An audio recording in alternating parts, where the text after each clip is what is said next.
Let's go. Dwayne "The Rock" Johnson. Yeah, apparently he's been a guest on Zan's stream. Wild. That's crazy. What forces of the universe do I have to pull to get Dwayne "The Rock" Johnson on the show?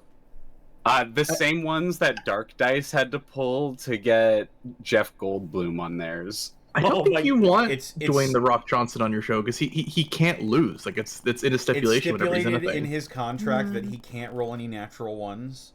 Mm-hmm. Oh my god. You know automatic halfling lucky feat no matter what he plays.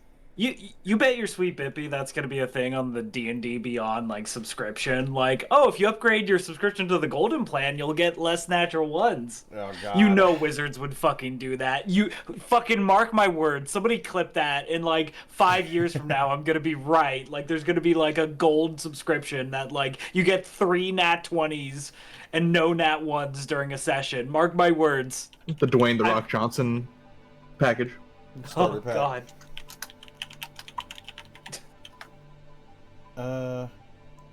Is the Roll20 audio coming through, chat? Can you hear that?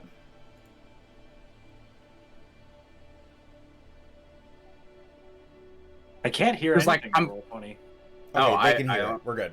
Okay, Oh. because you can reload Thero if it's not playing for you, but like, yeah, I'm Shit. fine if the music is just for the either the chat or for the Yeah. players, but like, yeah, I just want to make sure that it is coming through because it did put a little bit of effort into figuring it out. Yeah. Yeah, as long as it looks good for chat, I don't care. There we go. I All can right. hear it. Well, welcome back to another exciting session of Kazador's Guide to the Cosmos, everyone. Thank you for being here. I appreciate everyone who shows up. I hope Hello, you're ready hello. for some fantastic spacefaring, multiverse-spanning adventures here. But before we can get into any of that, let's go around the horn and introduce our players and DM here, starting with TheropodArt. Hi, hello, that's me. Starting off with me, huh? Weird. Y'all know where to find me. Over on Blue Sky, TheropodArt, Tumblr, TheropodArt, for Affinity, TheropodArt, Lizard Fun Bags if you want to see the naughty stuff. Over on my Twitch, I promise I do streams regularly. Life has just been, life. I don't need to get into it, but, y'all know. Other than that, commissions are open. Money can be exchanged for pieces of pretty art. That did you know?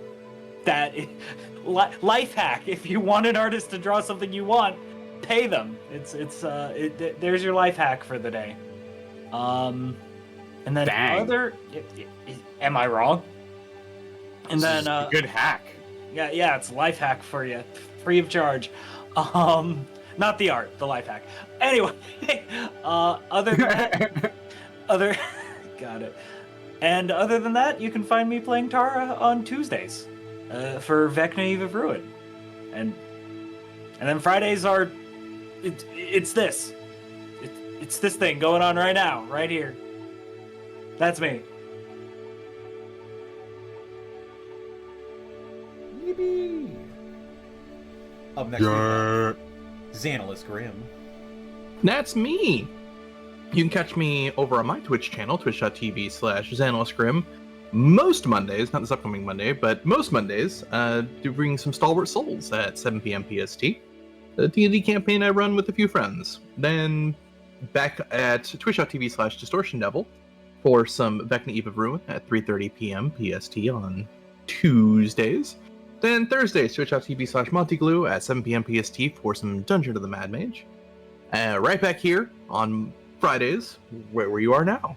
And then Saturdays, twitch.tv/TheUnexpectables at 6 p.m. PST for some Gateway. And then Sunday, twitch.tv/BurnoutBon at 3 p.m. PST for some more Those Who Wander, who Saris here runs, and Leah is currently on with me as well. So if you like us, we are there. And that's me.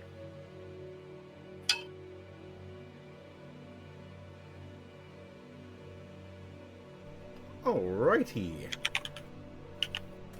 Up next, we've got Saris. Hello! You can find me all over the internet at Tixdixl. We are doing some art fight. We are fighting with arts.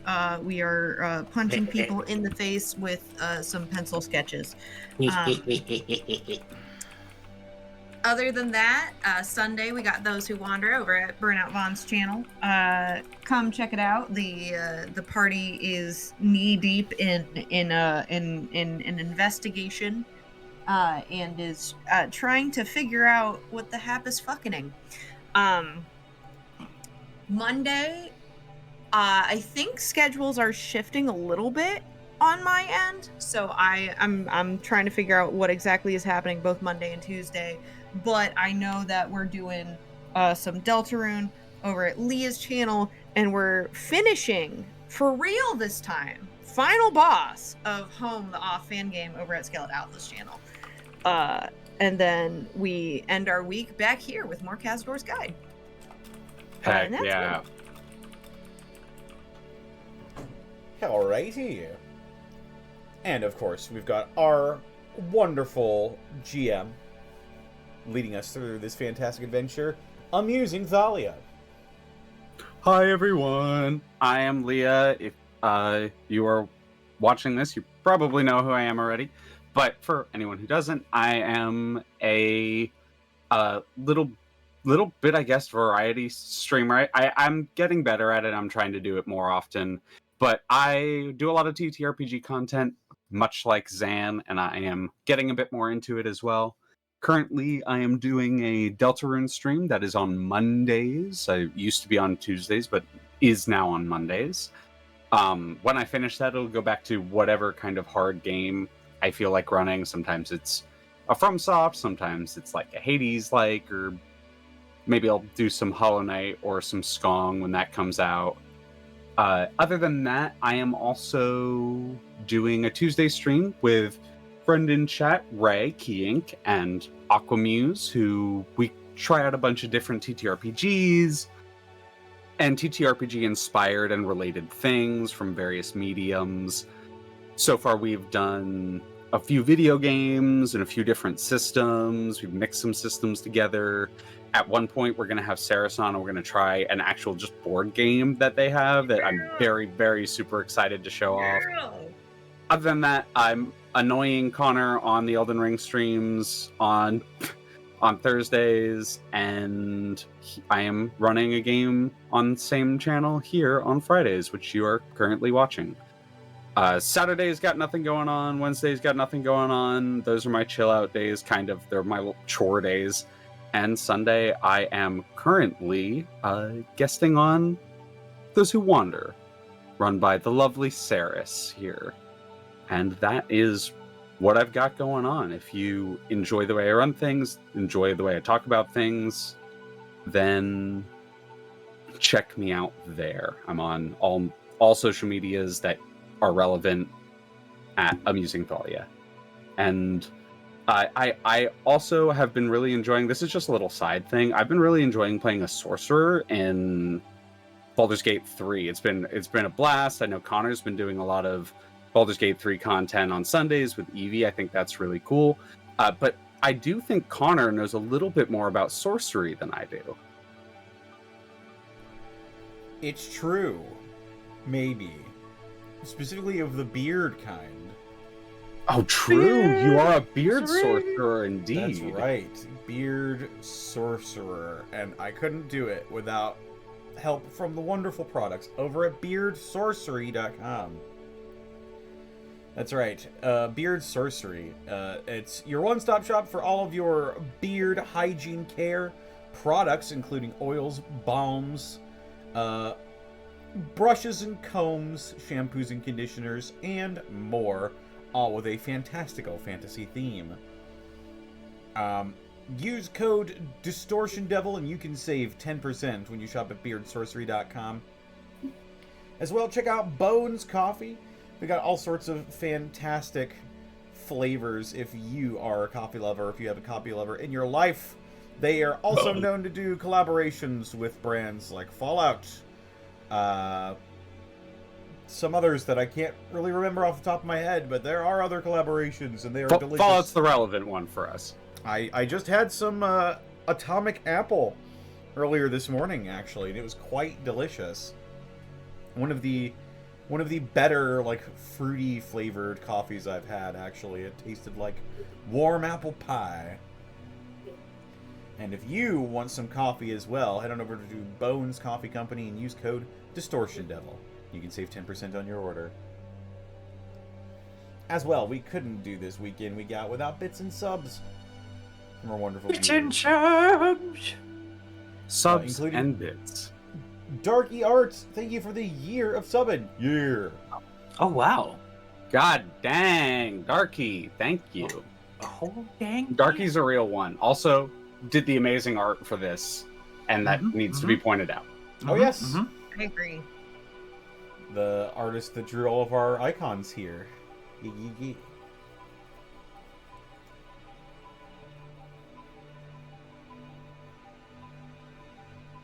All right. Well, with that, Leah, are you ready to take us away? I am indeed ready. All right, Without let's do any it. further ado, and if anyone needs to interrupt me, speak now. Come. Wait. Wait, hold. No, no, no. Allow me to move us to the proper music now. Breathe. The great spiritual guide, Zeramon, once said, "Remember that strength lies in knowing oneself. In knowing yourself, your true center, you shall endure and grow stronger." His people now reside in adamantine citadels deep within Limbo, able to anchor their homes within a realm of pure and true chaos. Bordering this plane is a vast expanse of the Astral Sea, where we now join our heroes of this story. Nestled within the skull of some long dead god lost to time, near the plane of Limbo where the mind's influence truly has hold. That is where they are. Our heroes. That is what they are. Our heroes. Those who step up when there is something that must be done for the good of others. As they begin to unravel their mystery, navigating the various factions with their own goals, it is they who will decide their own fate.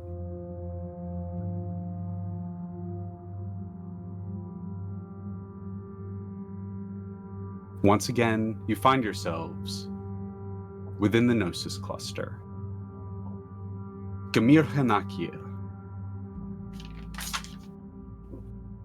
Born of many names, this place is a hub for those Gith who do not necessarily fit in to the two well-known traditional structures within the multiverse.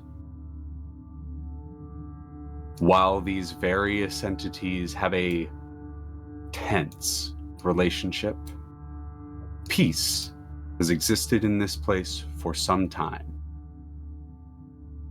At least relatively. But now, with things in the universe changing, with factions vying for power,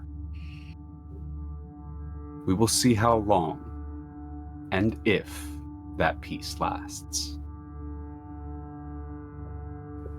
You find yourselves now in the market. A section of this skull kind of nestled where the brain once was at the bottom. It sprawls out with a bunch of semi-temporary structures, tents, wall tents, things of the like. Places where the various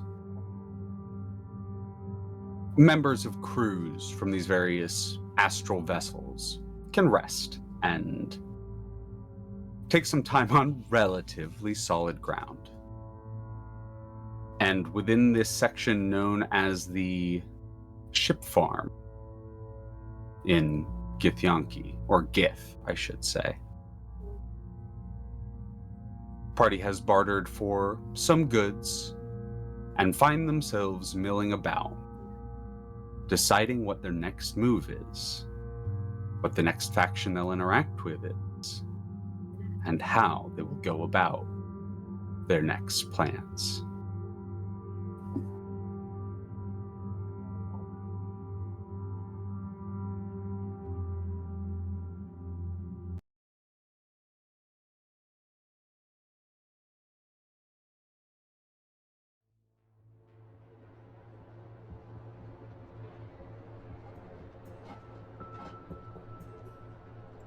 I once again hand the reins over to you all.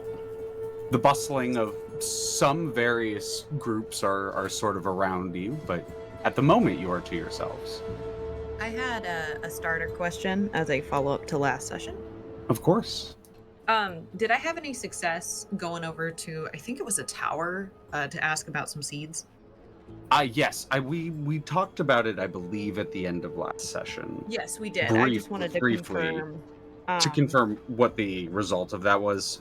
Yeah. If I recall correctly, and I will scroll up, there was a roll to see whether or not they would actively have them, and you were directed toward the one tower that may have seeds that you would be looking for, or may have something, but we had not yet gotten there. That would That's be what a specific interaction. sure. Yeah.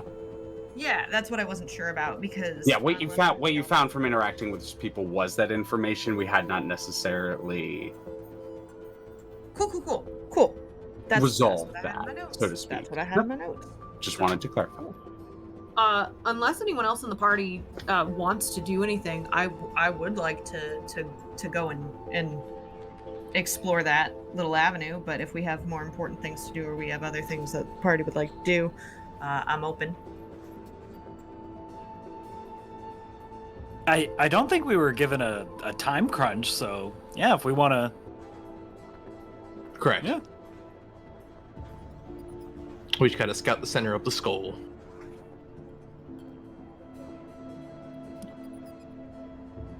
Very well. So you're heading over towards that tower? Yeah, I would want to check it out, both out of curiosity and also because that is entirely where they pointed me to. So I think the natural order of things would be that Vex would just follow that direction and head towards the tower.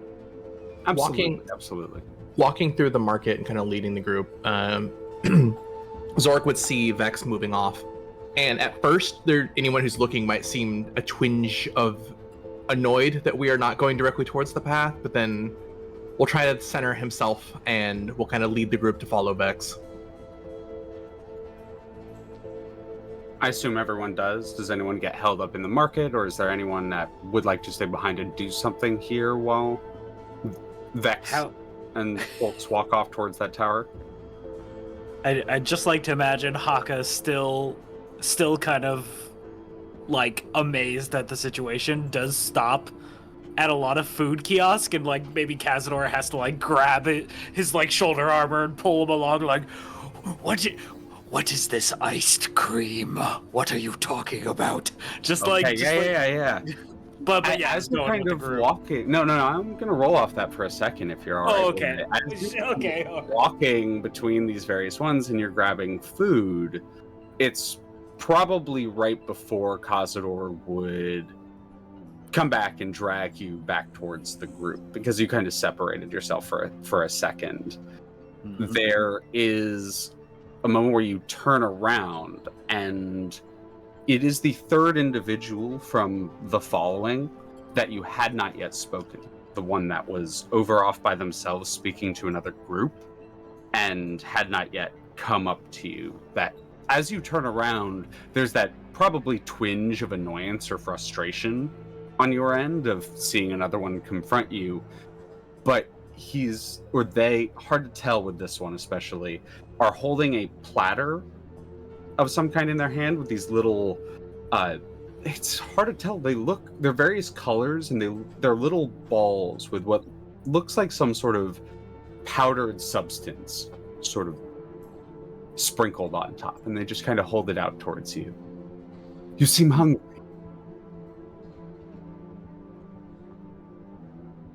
I'm just doing as the locals do.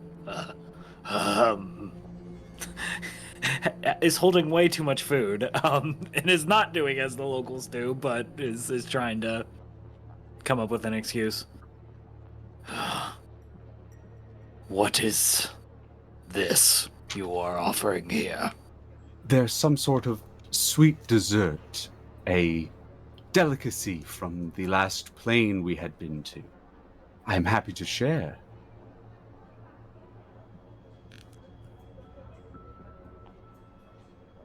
Hakka, very like quizzical, but like slowly a claw will just kind of reach out And it'll snap it quickly and then like reflex back. I just have the very, very clear image of you having like on the tip of your claw, just kind of poking one and picking it up that way and popping it into your mouth. They're an interesting texture. They have a sort of doughy like outside that's quite soft, and in the center there's kind of a sweet paste, and what is sprinkled atop is a powdered sugar of some kind. They're very sweet. There's kind of a slightly earthy flavor to it. If you're familiar with ube, that's very close to the flavor. Okay, all right.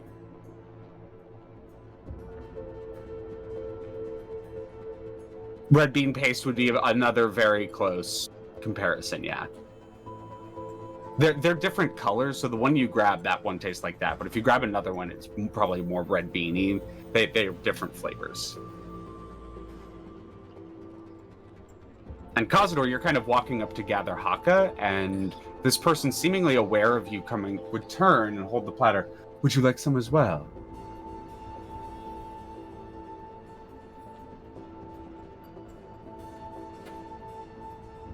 Oh, right. We have more pressing matters, sir. Please, take the whole tray. My hands are full. Holds it out towards Kazador.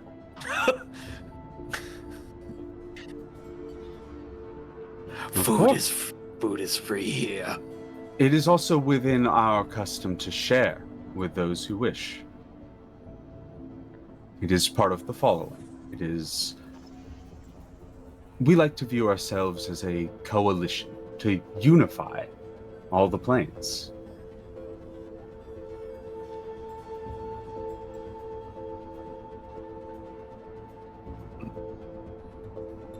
Some sort of sweet dessert? The following. It originates in Sigil. It is a relatively new as far as the conglomeration goes, but our leader, our spiritual leader, the follower himself, has been around for some time. It is only recently he has found the ability to preach to those. I guess it's more that it is only recently that those have found him, is more accurate to say.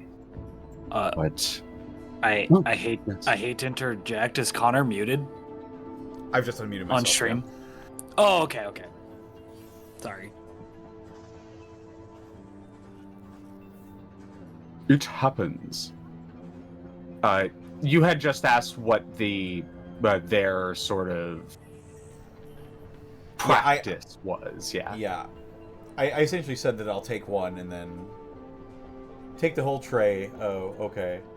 And then I asked about their philosophy. That's all I said. Hmm. Fortunately, it was primarily with Hakka to begin with. But yes, you asked about their philosophy and had asked for one of the balls and kind of was a little surprised that they were for free. But this person explaining that they really enjoy, or that not that it's they enjoy necessarily, they could, but more it is part of their religion as well, or their spiritual practice to just share. But yes, the follower, indeed, they still, our main conglomeration still remains in Sigil. It is a good place to communicate with others and to spread the message to as many as possible.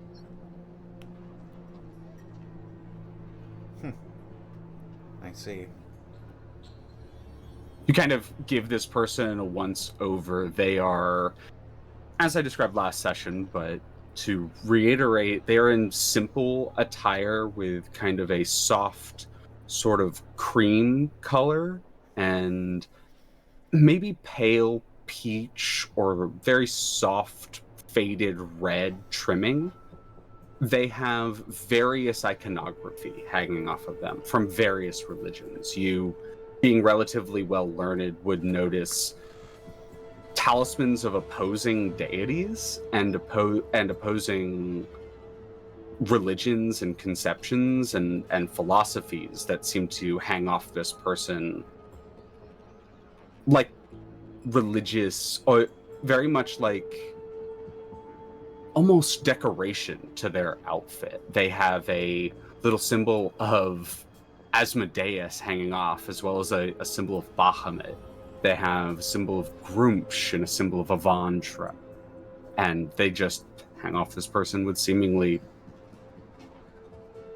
and that seems to echo the philosophy that they're talking about.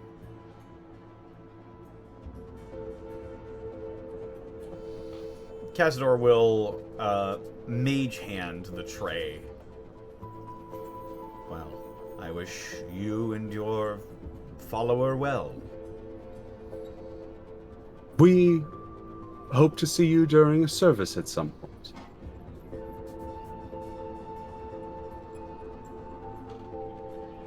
Kazador just shrugs at that. We'll see. They Hakka? bow very deeply towards the both of you, individually as well, not just a collective. They bow individually towards each of you and begin to walk back towards their companions. We should go, Hakka. Yeah, most worrisome. But yes, you are right. Yeah. What do you make of this follower? I know this is rich coming from me. But zealotry like that always leads to friction with others.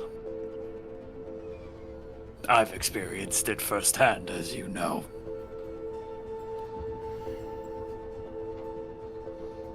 Whenever people talk about their gods, I always feel a chill up my spine.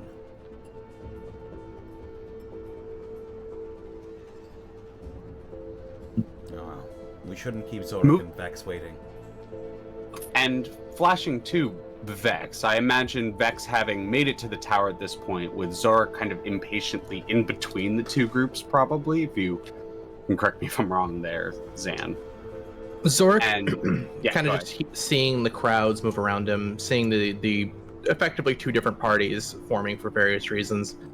Xoruk is just going to be kind of standing between the two, trying to center himself, but he's clearly more itchy and frustrated than normal. And to Vex, you've just made it to the tower. As you approach, there is probably a little bit more bustle around this tower than a lot of other locations in the Gnosis cluster. There are actually quite a few individuals that seem to be making their way even along the outside of it. Some of them are very much just like standing on the side of it, as if the gravity was towards the wall. Some of the individuals are floating around and seemingly flying or levitating around the tower itself, using all spaces towards it. All the individuals here are Gith of some kind.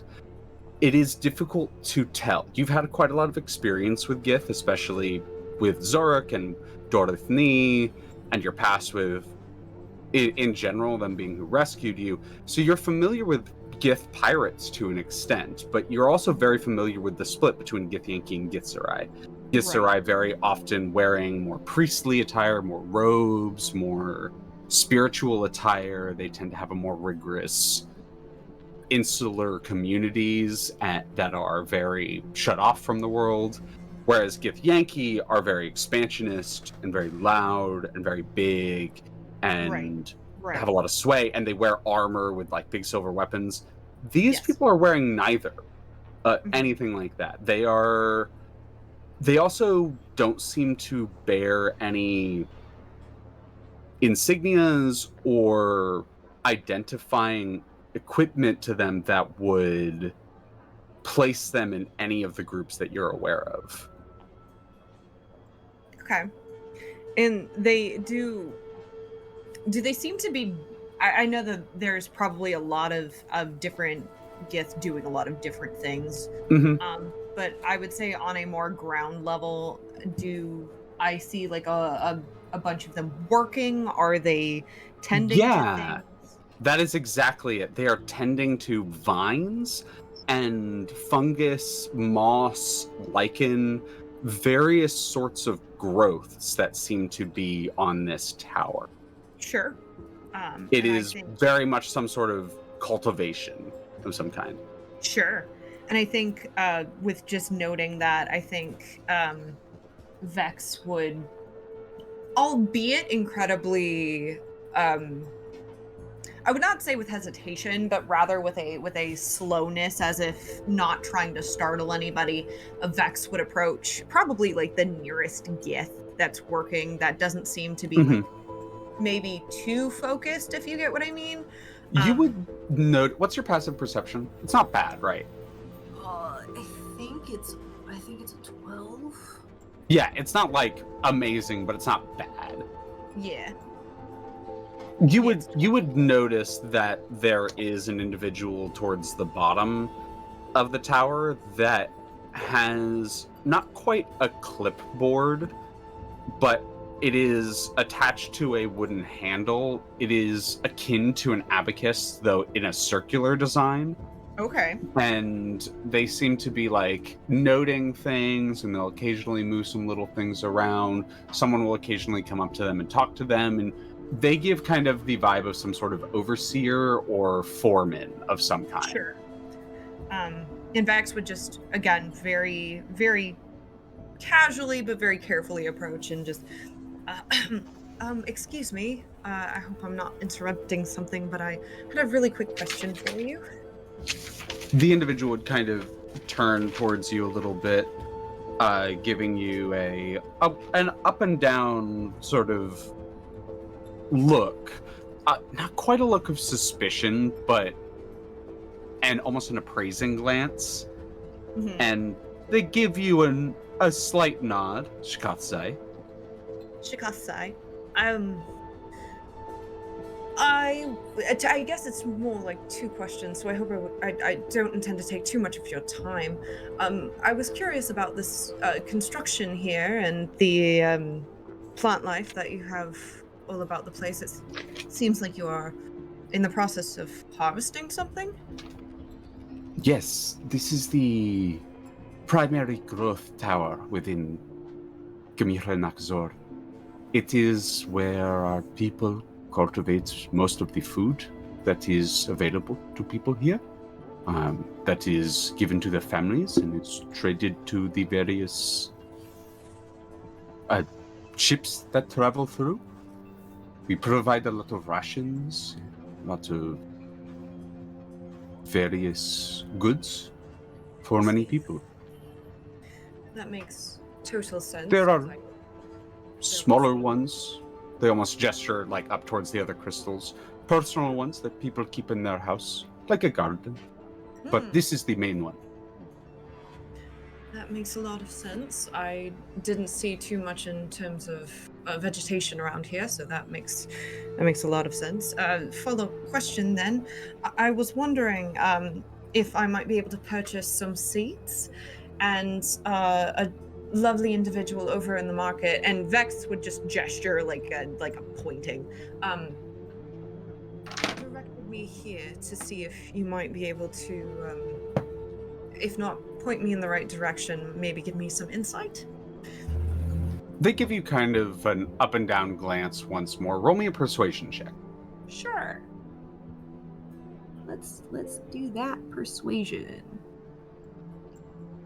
Well, roll 20 thinks about it.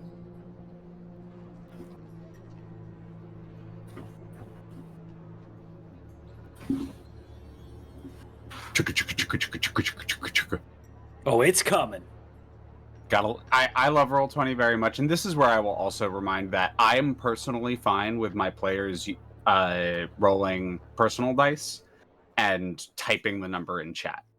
I trust my players. So it's not a prefer, it is I give the option. So if you want to do that, you're welcome to, and especially if it's taking too much time sometimes. Yeah, Let me get out. Be okay. get I out think my we should be dice okay, tray. but in the future, I'll keep that in mind if it Roll20 seems to be taking way too long. Perception. Alrighty. Oh, it was a persuasion check, hon. Was it? Yeah. I can't read. I thought I hit. It was persuasion. Got it. I guess I can't read. I'm so sorry. It happens. There we go. Persuasion, 14. They don't quite like. One. They don't quite suck their teeth, but they do a little bit of a unsure express. They have a little bit of an unsure expression. Sure. Seeds are a little harder to come by, and soil a bit more so. They're a little bit harder to cultivate, but we do have a small stock. I don't believe I can just offer you it. If you have anything to trade, we would be happy to come to some sort of agreement. Give me a second to look at a brief peek at my inventory. I'm not sure I have a lot to trade per se other than coin.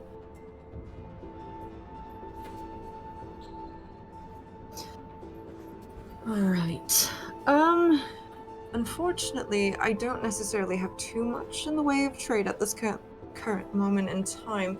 However, I do have coin if you will accept it. Coin. I'm afraid we will have to charge more. That is the term, right? Charge? Yes. We will have to charge more, as coin is not as useful here specifically. So we would have to use more to make back the trade goods. It's possible that we could. Some of the gift pirates deal in coin, and we have to use coinage with them, so it can be useful. What were you looking for? And you can say above game terms to make that part easy, so we don't have to run around in circles trying to figure out how to say things in game term or in world terms. So I'm looking for plant seeds that can be used as spell components. Yeah. I have a couple of spells that require either specific type of seeds or just seeds in general. And because of our do any of them have a gold cost? I don't believe so. Let me double check.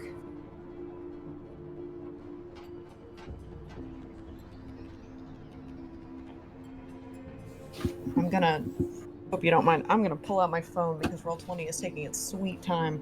I know exactly what the spells are. Yep, no, it is fine. You can tell me what the spells are, if you know what they are off the top of your head. Well, I've got it pulled up here.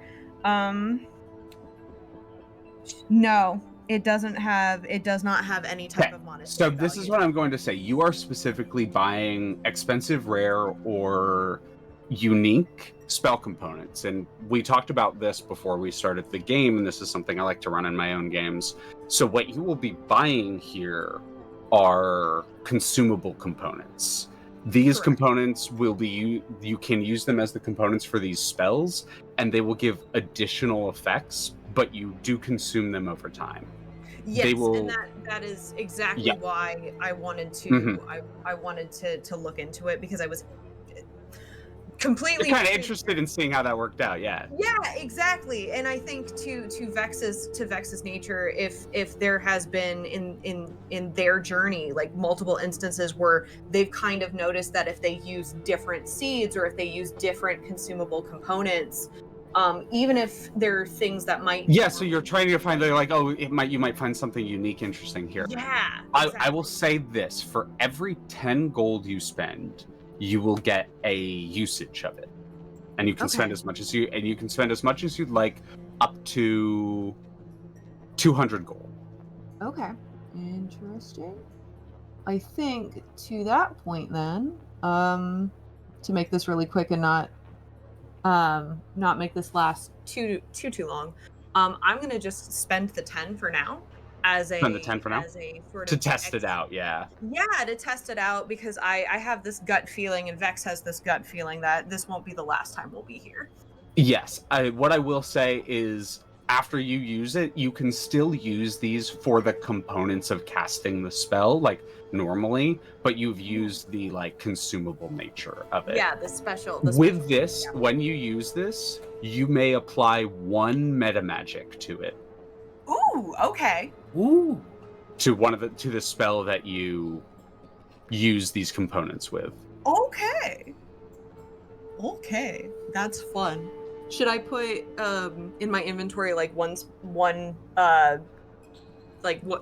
one usage of rare seed components, I think would be a good way of putting it. Cool. Gotcha. And of course, after the trade is done and over, Vex will give their, and if you want me to roll on this, that's fine, their best attempt at like a Gith salutation, like a goodbye, and just say, thank you so much, you've been a great help. I really appreciate your flexibility and your understanding.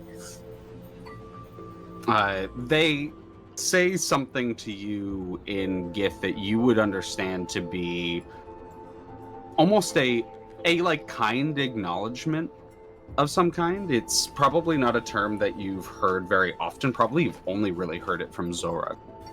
Okay. But this person seems to just sort of say it towards you and bow kind of politely. They also seemed rather pleased with this interaction, surprisingly enough. And you're welcome to come back. We always appreciate good trade. If you find anything of use, we'd be happy to offer more. Yes, of course, and I will make sure to note of that the next time that I stop by.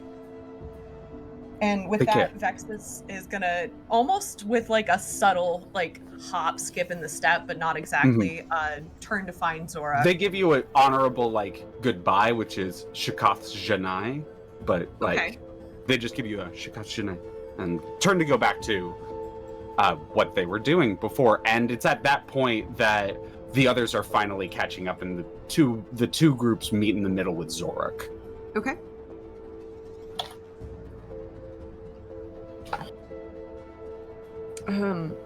What have you there, Vex?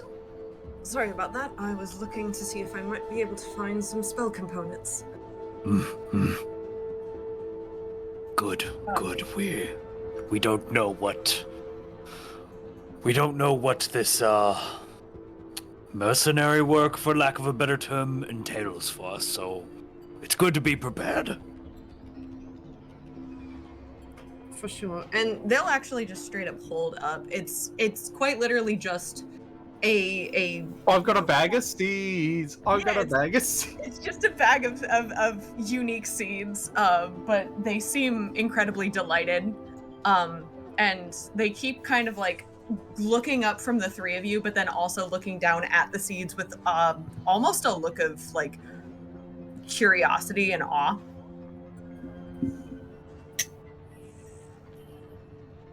Are you starting a garden? No, I have very specific spells in my repertoire that require actually the usage of seeds, and I've noticed that sometimes if I use different seeds, different things might happen.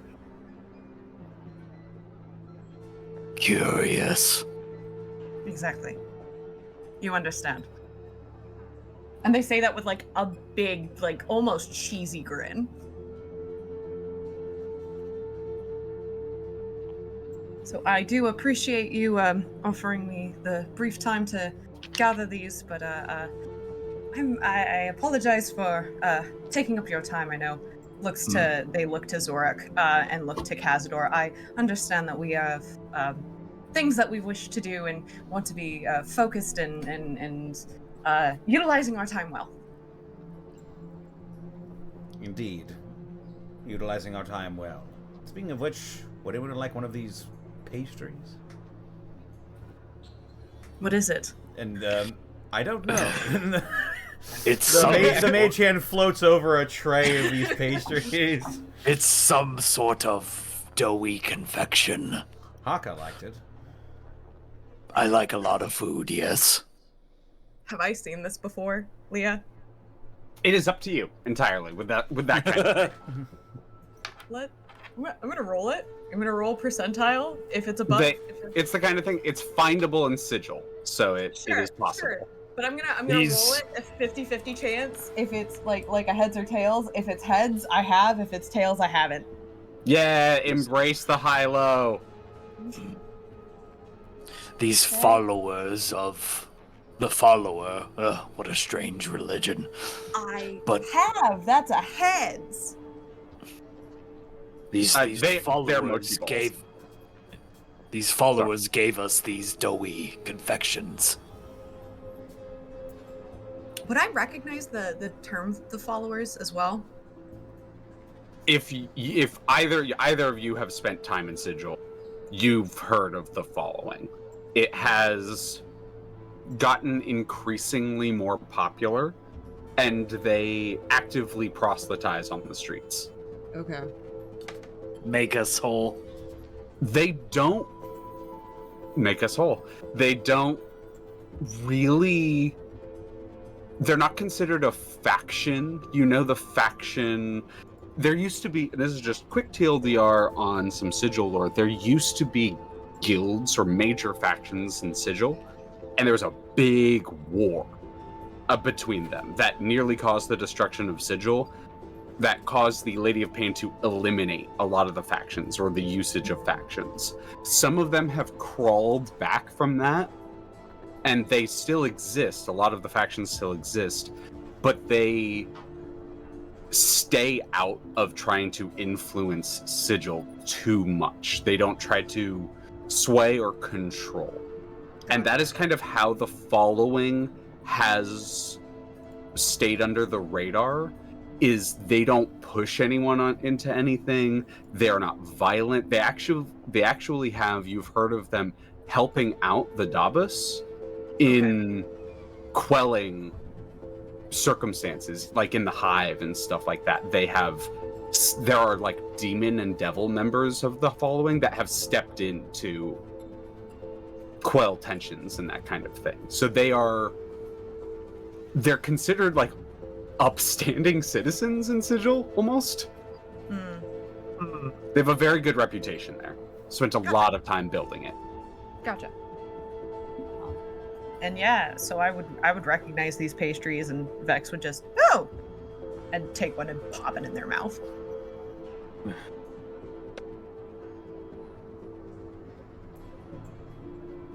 And yes, these followers from Sigil. They seem to be taking an interest in the two of us, Kazador and I. It might be because they're trying to, in a very non-aggressive way, try to proselytize? Frankly, my religion's doing enough for me. I'm not exactly the most religious.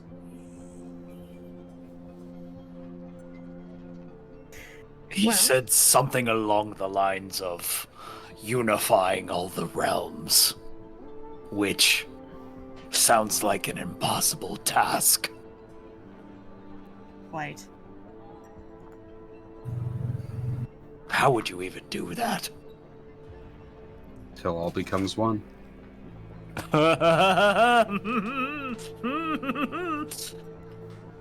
I smile, but inside.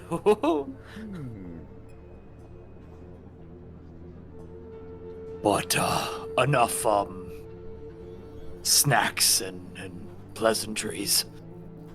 Shall we focus on the task at hand, or is there anything else we need to prepare?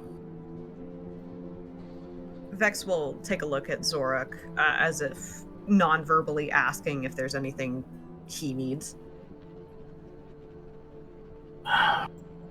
He'll kind of wince and kind of under his breath. No.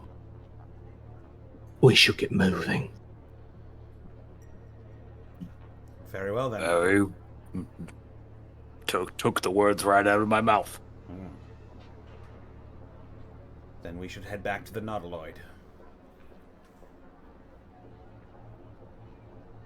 Leah, are we for this investigation, do we need to sail there, or can we just walk there? It's unclear. You don't know exactly where it is. Joarth doesn't even really know where it is. He, they, she, I didn't pronounce, has what I recall them telling you is that they had connections that gave them information that two factions know about it and have actively known about it and are kind of withholding it for some reason or another. They aren't quite sure. And the two factions being the Me'ir, also known as the Talak Me'ir, the Fellowship of Freedom, the local population of intermixed Gith, Yankee, and Zerai that have formed their own community here. The commune, basically. And the and the Charaith Khan Zerthahar, which you know to be the zealous Githzerai religious organization here. And they occupy and operate in two separate sections of the Gnosis cluster. The Talak Me'ir live in the various buildings around the crystals up in the skull, whereas the Charaith Khan Zerthahar live down here in the teeth, the dead one's tongue.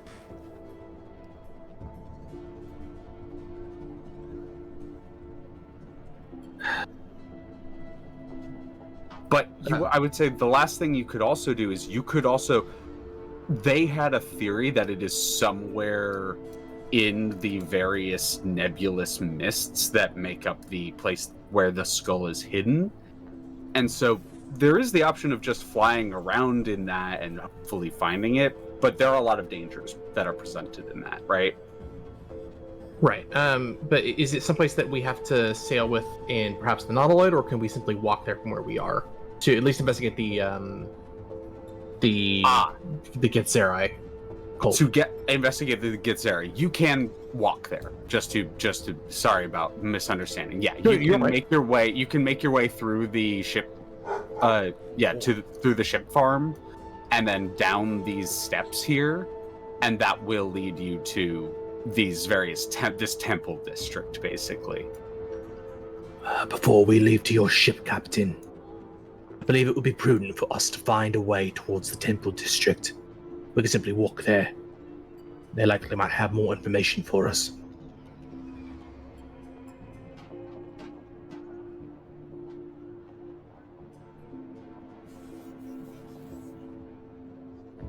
Captain? Sorry, I was quieting down some dogs. Well, see.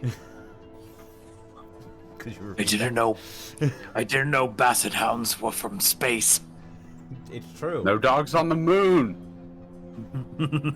I believe before we return to the Nautiloid, Captain, we should probably head towards the temple district, find out what the other Githzerai know. That might be prudent. Very well. And Xoruk will lead the party that direction. You begin to lead the party that direction. It is a relatively straight shot. You head back past a few of the various ships and smaller vessels, some of which are being worked on by the Talak Me'ir, seemingly part of services offered here, or maybe just that's how people pass the time, is working on ships. It is called the ship farm for a reason. You pass by what you know as making sure I have the Istarlak, which is the inn of a kind. It's more akin to a hostel than an inn, in the sense that people just come and go and stay there as needed. It's kind of a open stay policy. No one really gets kicked out. You don't have to pay. So there are some people that have just been living there for a long time, but it is the closest to an inn that exists.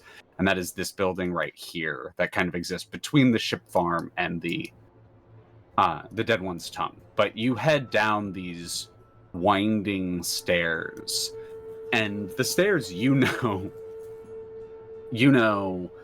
Xoruk, are more for people who don't have quite as much agency over their own movement through the astral plane. They're to help people kind of have a grounding point to walk on. So as you all walk out, gravity for you just kind of shifts as you are now walking, feet planted on the stairs, directly down towards these buildings that are hanging off the teeth. You really have these strange senses of vertigo as your gravity seems to change with the plane of the stairs themselves. And Xoruk, you know this to be more of a psychic phenomenon that is collectively made by the various Gith here, who have decided that gravity is just towards the skull, so you can just always plant your feet on the skull. But if you don't believe that, whoop. Right. Focus your minds. If you are not ready to fall adrift, make sure your feet are planted towards the skull. That will keep you grounded. Hakka just ate a bunch of food. Does he vomit? Okay, we're good. There is the table or the stomach just flips for a second, and then you whoa. I'm okay. Like eating popcorn and getting on the Viking ship at a. Oh yeah. Park. Yeah. But Xoruk, I imagine you just float because you can. Correct. Unless you're providing an example, Xoruk just sort of floats a little bit off the ground of the stairs, and you all begin to make your way down. You would pass on the way there. This right here, this big building, is a temple to Vlaakith, actually. Oh my god. There are a couple really mean-looking guards in full silver plate with silver swords that are standing almost on a death knight watch outside of the gates.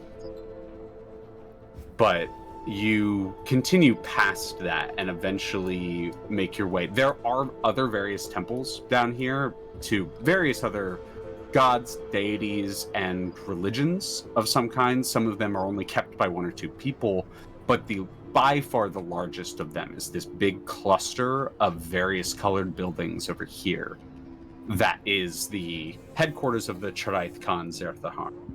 And immediately as you approach, something is off. The vibes are anxious. There is a buzz a little bit about it. You see people kind of very quickly as you're walking towards it. Some of them open the front temple door, and a group of 3 individuals goes sprinting past you up the stairs, heading that way, and just run straight past you. Don't even bother to close the door.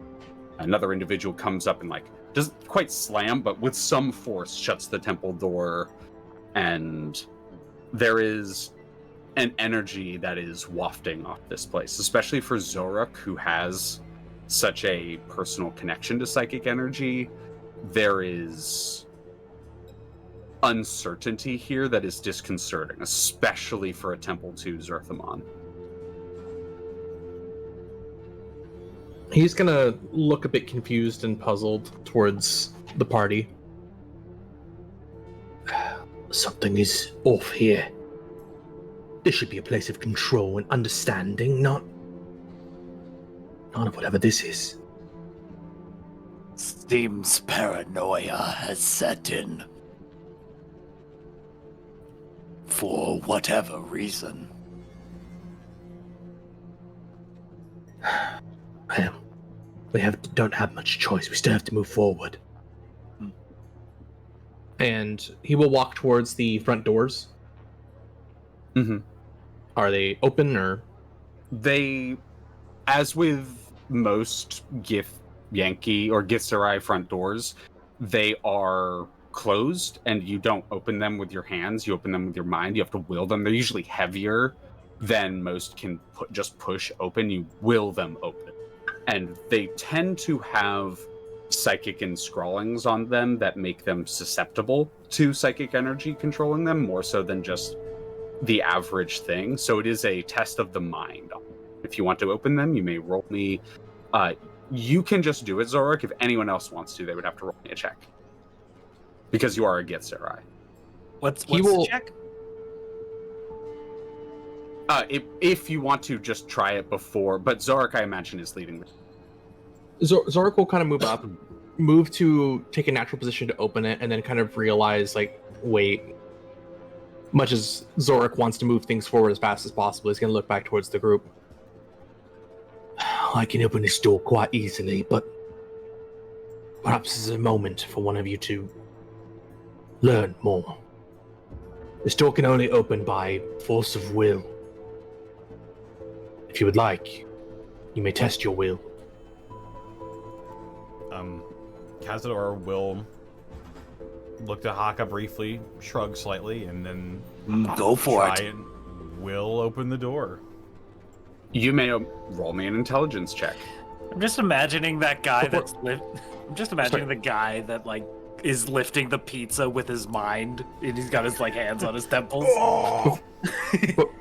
Before you do, could Xoruk use a help action? Yes, I was actually going to say, I was debating that, but yes, I think absolutely. You are coaching him through doing this. So roll me an intelligence check with advantage. There, if you want to add guidance, you may. Sure, yeah. Wait. 15. Yeah, I have guidance, so yeah. Because you're like, Dice be out my for guest, nothing like, again. go ahead. Roll that d4. I'll roll a d4. It's a 1. So 16. 16. It does open.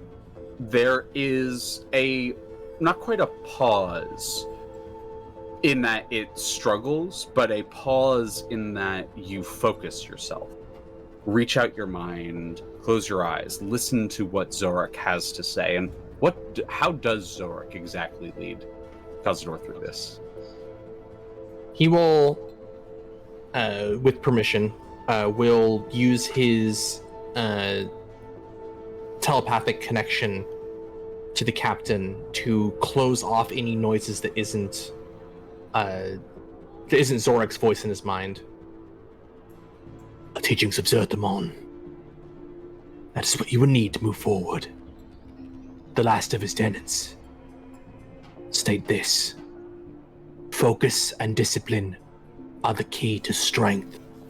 Diversion is the key to weakness. Captain, you are strong. Know that this rock is weak to you, and it will move before you.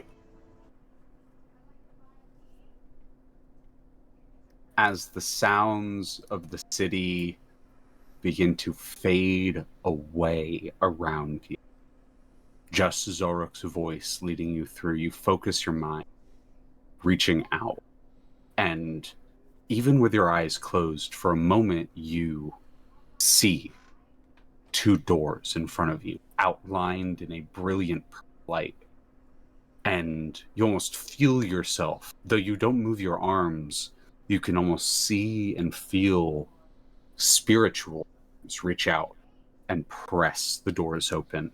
As all of you watch Kazador close his eyes, and a moment later, runes along the outside of the door alight, and there is a grinding sound of stone on stone as the Temple of Zeramon opens up before.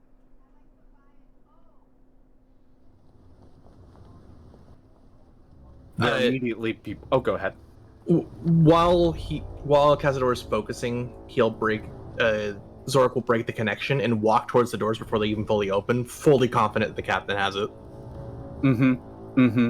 And you all would see as the doors slide open, there is a bustle on the inside as a group of individuals are moving around. There seem to be 3 what you would know to be Zerths, a middle-ranking disciple of a kind. They aren't true disciples. They aren't just learning. They aren't starting their spiritual journey.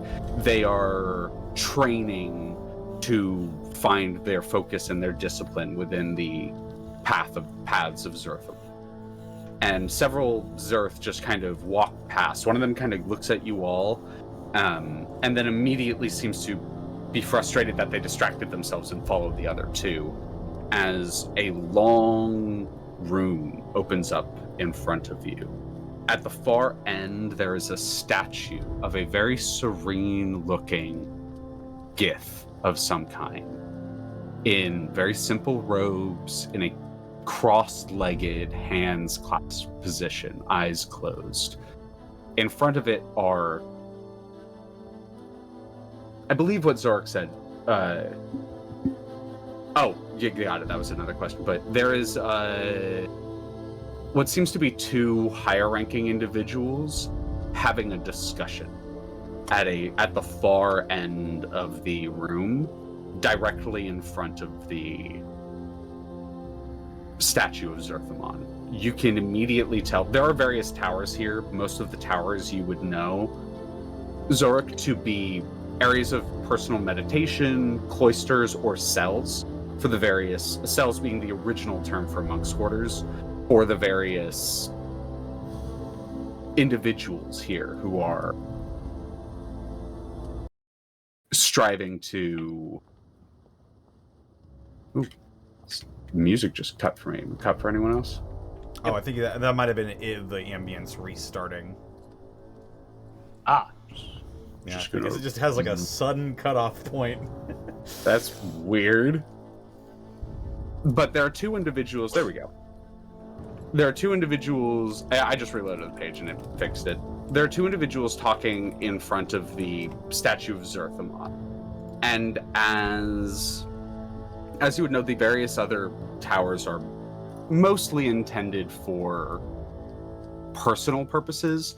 The central chamber, the main temple that you are currently in, is almost exclusively reserved and dedicated for personal service or group service, prayers, guidings, teachings, or sometimes intentional meditation hoping to contact Zerthamon himself. The fact that two individuals are having a discussion in front of it, it can only mean one thing. They are hoping that Zerthamon grants them guidance while they make a decision.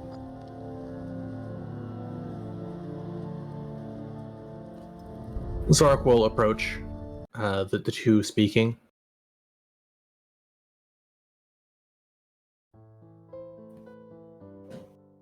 Do they seem to acknowledge, or are they still still talking to each other?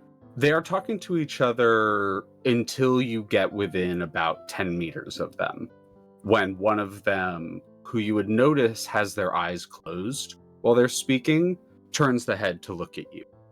As if they are looking at you, not as if they're blind and like they turn the ear towards you. They look towards you with their eyes closed.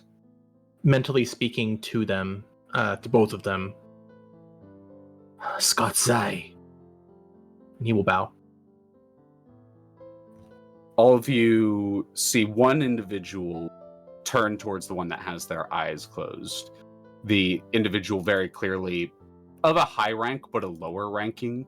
You would recognize them as likely being a futurist of some kind, which is some ranking or some relatively high ranking disciple of Zerthamon. But the person who stands before you, one with their eyes closed, the one that the other one bows to, you recognize the attire they wear. It is very rare to see one of them outside of their meditation chambers. This is an anarch. This is an individual in the Githzerai community who maintains the very foundation of the They're- citadels around. It, quite literally a load-bearing gith. Mm-hmm. They keep their eyes closed towards you. They do not open their mouth. They keep their hands clasped before them. But all of you hear in your mind, Shra'kt'lor visitors, what brings thou to the temple of Zeramon? I bring an estate captain and crew. We are tasked with investigating something further inside where we stand. We were told that perhaps someone amidst this temple would have an idea as to where to begin our investigations. Apologies for interrupting any important business. The futurist seems to step forward, probably wanting to interrupt you speaking to the Anarch. And they open their mouth as if to speak aloud to you all something. They have a look of like frustration, very much the like, what are you doing here sort of. They're raising a finger. And the Anarch raises a hand in a very like stop gesture, in a halting gesture that freezes the other one in their steps. We were just speaking, my companion and I, hoping for a potential solution to a problem we are having. It would be uncouth of us, indeed, to turn away that which may very be a gift from Zeramon himself. For Githzerai joins us this day in our moment of need. Please, follow me. And without moving, they just seem to turn, and they're not floating off the ground, they just seem to slide towards a door.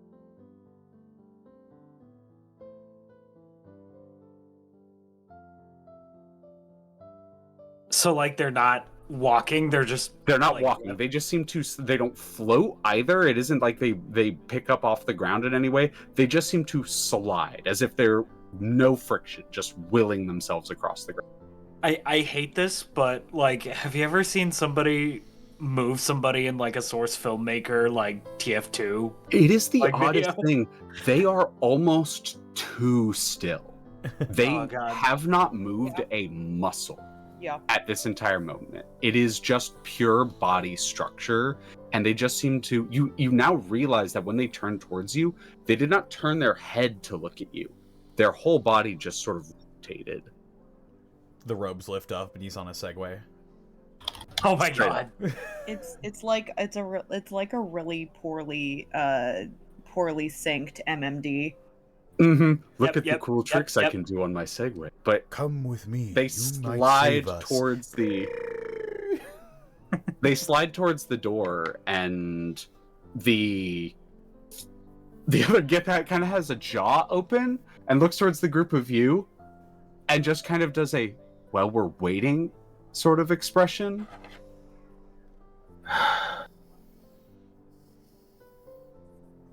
Xoruk will look very puzzled and towards the group, again kind of lacking the normal composure that he would normally possess, shaking kind of his head slightly to the left and right, almost as though he's listening for something that's not there. He will take a deep breath out and follow the Anarch. You immediately sort of follow Anarch, and through a series of smaller hallways, there is a chamber you pass where there is a large group of acolytes that are doing basic martial arts training to hone the body and mind at the same time, that are being led through maneuvers. And as you pass by that and several other smaller rooms, you eventually lead into an arched room that doesn't seem to have a door in front of it. It just opens into a simple, small chamber, no bed, just a stone platform in the center, that the individual sort of floats up to, and for the first time their body moves as their legs cross, and they seemingly take their place once more. This meditative location deep within the center of the temple. They actually move once again as they gesture their hands towards the ground in front of you, and seemingly out of nowhere, 4 pillows show up for you to sit on.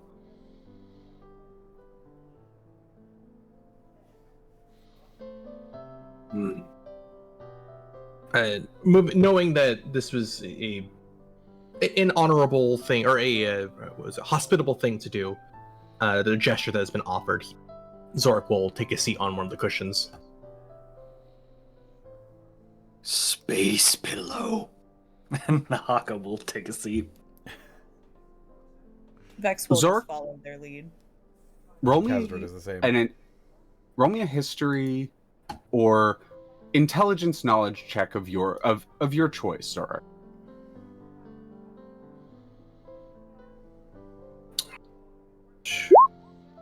$12. 12. There is something odd about this beyond just the strangeness of this individual being out and also the energy coming off the temple.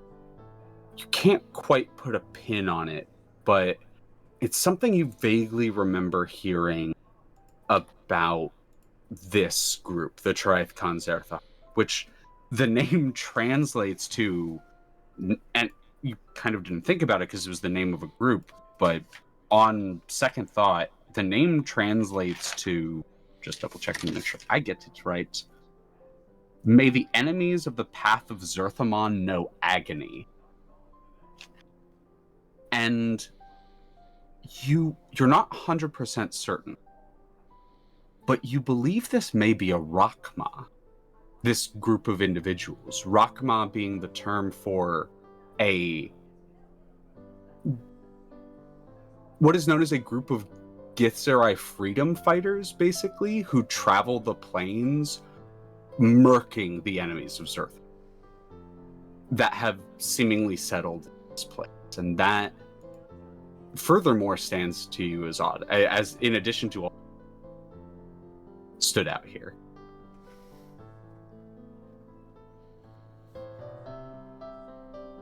Before, must go beg ahead. you. I must beg your forgiveness, Anarch, but what exactly are you doing here?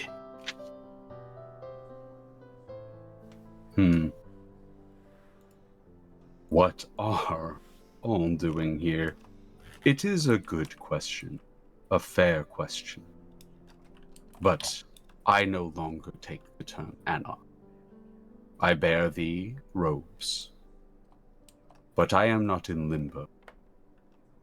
I do not hold the lodestone, nor do I guide our people any longer. Not in the way that you are accustomed to. I have forsaken that, to follow the path of Zeramon true. For Zeramon did not tie himself to limbo, but forsook it. We seek to follow his path. I go by the term Malagir, which you know to mean liberator.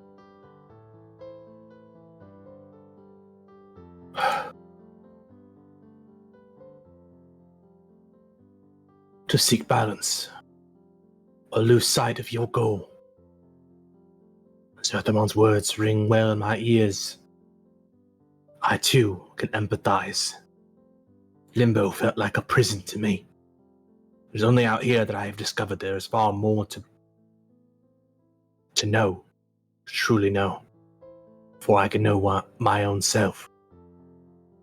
But it is not why I'm here. Why I am here is a disturbance here. The place that we stand. I believe somewhere deep below there is a disturbance.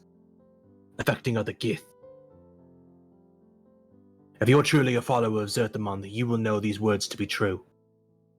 I intend to end this disturbance, and I require any help or aid that you can give in knowledge of this disturbance.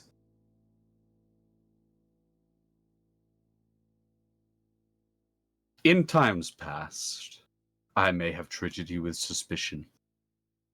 In times past, I may have seen you as an enemy. But currently, I view you as a friend, an ally. It is my belief that you have been sent to us from Zeramon, for we have asked for his guidance when you arrived. You'll kind of... Vex will notice a audible wince in his eye that might be invisible for most people. They will reach very subtly out and just place a hand like on the just below the shoulder on his arm. He'll calm at that.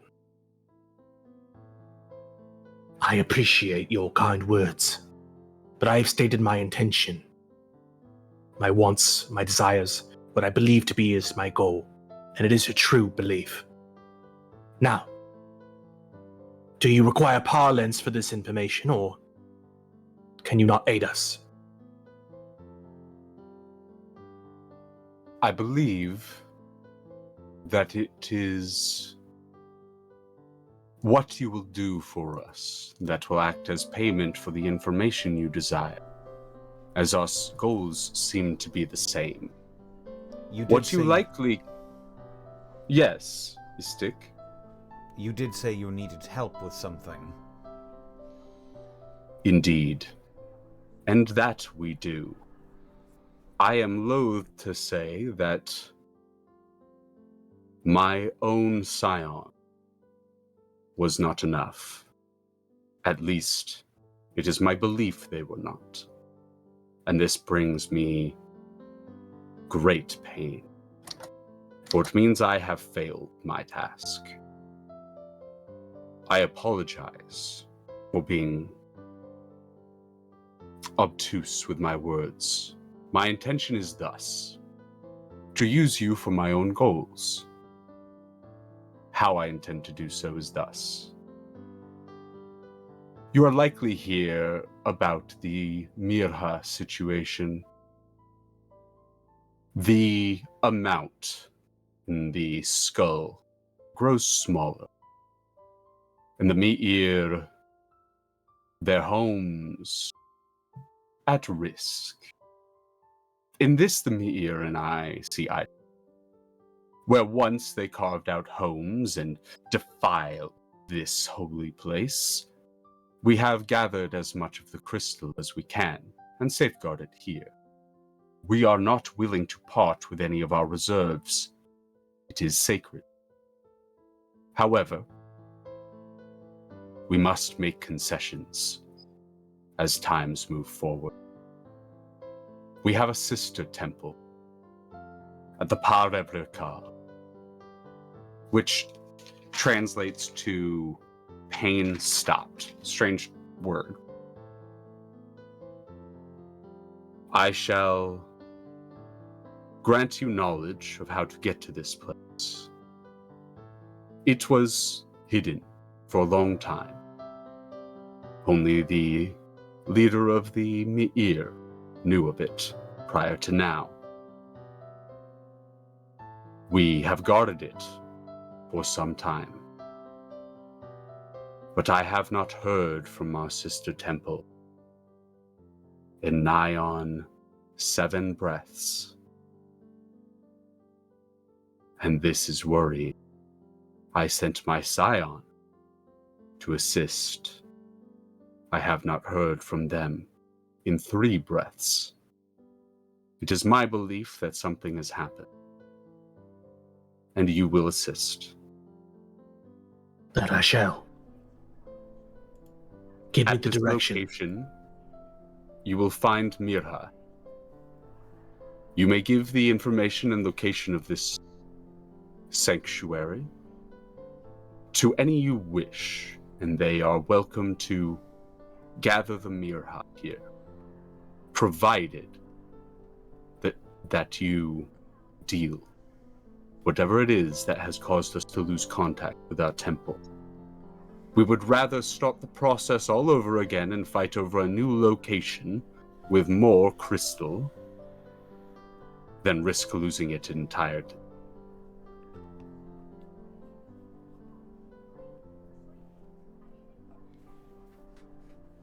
You wish knowledge. They hold out their hand. Place your head against my hand. I am but a blade, Honorable One. I serve the will of another. I speak on his behalf, for I am also Githzerai. But I should not be the one to make this decision. Captain, you look over towards Kazador. Kazador will look up. Istik, it seems you have been brought before me with intention. If you wish to be an ally of my people in times moving forward, you will assist. Connection to Kazador will happen from Xoruk. Remember what I told you. Make exactly what you want known. Give them your demands, they've given us theirs. If there's any concessions, make sure that they are yielded. If there is not, agree to this full-heartedly, or not at all. Kazador's gaze will switch from Xoruk to this individual, this, I guess, former Anarch. If we do this thing for you, you will aid us in turn, correct? In whatever way we may, you will be welcome in our temple, and access to our knowledge and guidance.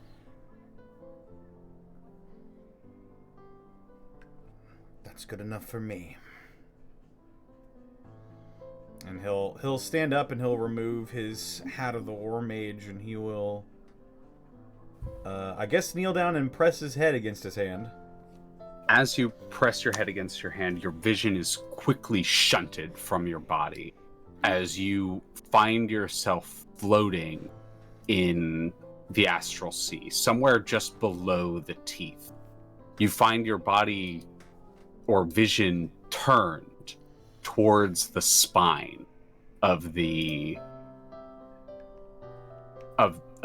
ancient titan, and your body is shunted towards it, thrust through space as you pass through the various mists and nebula-like gases that form from the various crystals that seem to emanate this almost powdery-like substance. You pass through it, not feeling anything, just the rush of space past you, till eventually you almost burst through a cloud into what's like a clearing, and see, pointed there, the heart of this creature, encased in crystal.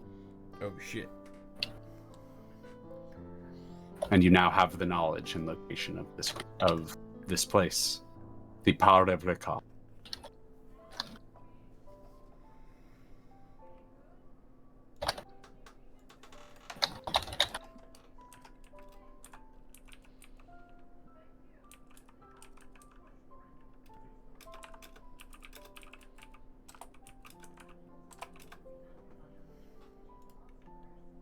I have a question. Mm-hmm. As this is happening, do we see anything externally happening to Kazador, or is it just kind of like, all right, this person, this gift? You all would see a faint silvery cord extend from Kazador's head and seemingly float off into the air before it disappears a few feet out. Oh, Fuck. He forcefully astral projected me. Yup. And it is but a few moments before the cord sort of disappears and Kazador, you return to your body.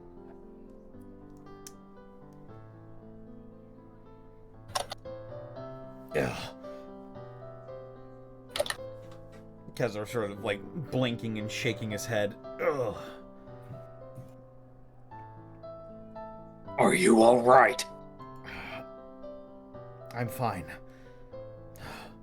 I've heard of astral projection before, but I've never done it. Hakka's eyes go very wide at like just astral projection. Okay, So That's- Vex. Yep. that's some high tier magic. Yep. Eyebrows. Mm-hmm.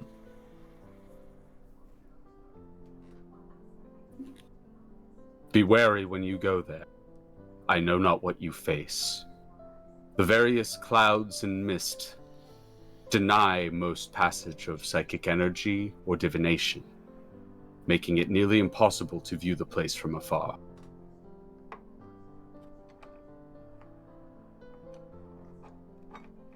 We shall accomplish our stated goal.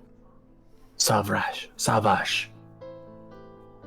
And should we find your scion?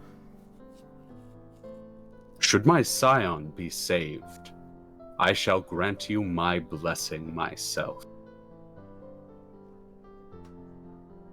And if they are beyond saving? Do what you can. Very well. Your will is your own, Kazador Rain. Sort of raises an eyebrow at that, but he sort of doesn't pay it much more mind than that. Hakka, Vex, Xoruk. Mm-hmm. Xoruk will bow, but clearly, even more agitated than he was, is going to politely excuse himself, but with some purpose towards the door. And as, following Xoruk's lead, the party one by one leaves the temple of Zeramon, the Charaith Khan Zerthahar. That is where we're going to take a quick break for me to use the bathroom. Bang. Heck yeah. Oh, piss, girl. Really good first half, y'all. Yeah. Very fun. I didn't expect Hakka's food bit to go somewhere, but I literally had in my note, if anyone splits off individually from the party at any point in the market, that one will corner you with food.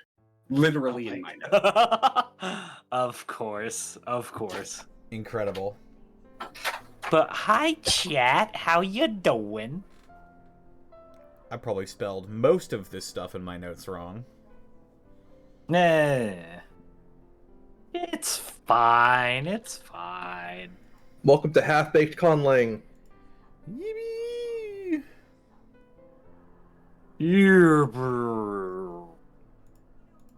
I've got some Nashville hot chicken arriving later. Nice. Yummers. And I was not expecting to go through the teachings of Zeramon so quickly. Zan, I feel like this character is like purpose built for you to like flex your knowledge of like Gith stuff. Leah's throwing me a lot of softballs, and I'm just trying to hit him as hard as I can. Yeah. Also, It's been very cool. The teaching of Zeramon that Xoruk put into Kazador's head resonated with him in a very interesting way. Oh hell yeah! He's been given something to think about.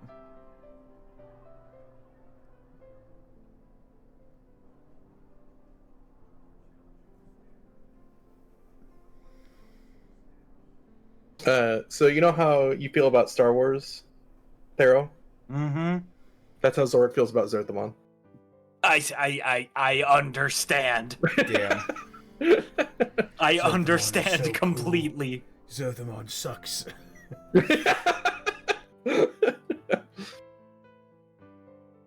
I'm gonna go. It makes so see- much sense.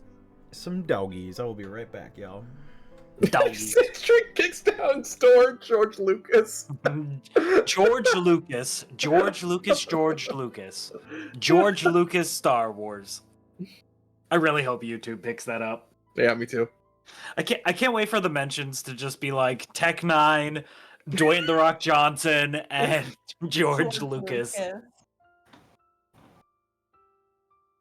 It's gonna be great. I wonder if he'll do historical figures. Abraham Lincoln.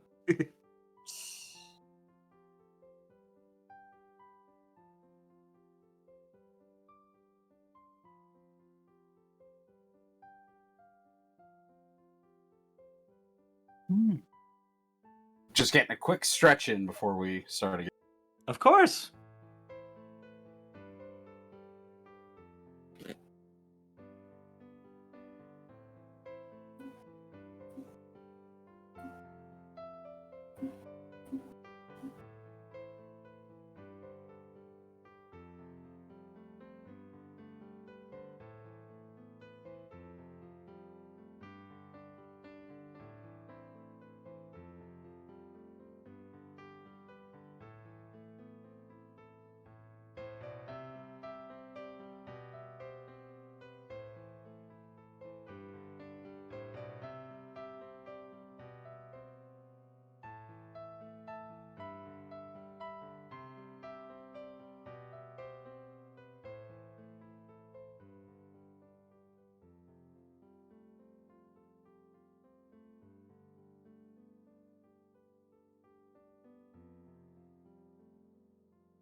How is Beanbag, Thero? Fat. Based. Yeah. We let him run around a bit the other day, and he tried to get into my laundry basket. Did he shit on your floor? No, not yet. We funny story. We got an outdoor rug, like to put in my room, like a big 8x10 outdoor rug. So if Beanbag shits on my rug, it's okay. It's like made out of like a plastic like material, so it'll be easily cleaned. Smart. The fucking jerk. It's also Are you really painting- nice looking. Are you painting your lizardman like Beanbag? Yes, I'm painting my Seraphon to look like Beanbag. Yeah. That's awesome. Yeah. I am going through Zealot yellow speed paint like a motherfucker. But it's fun. I can't wait for Arthur to come visit and he just kills all my lizard men. It's gonna be great. To Beanbag, world is toilet. The world can be a toilet to you if you're brave enough. Oh my god. Say something so cursed and yet so brave. I love that picture, Zan. It's just fat Uromastics looking at the camera. Uromastics just have the best faces. I love them so much. That is a lizard that has peeped the horrors. Ooh.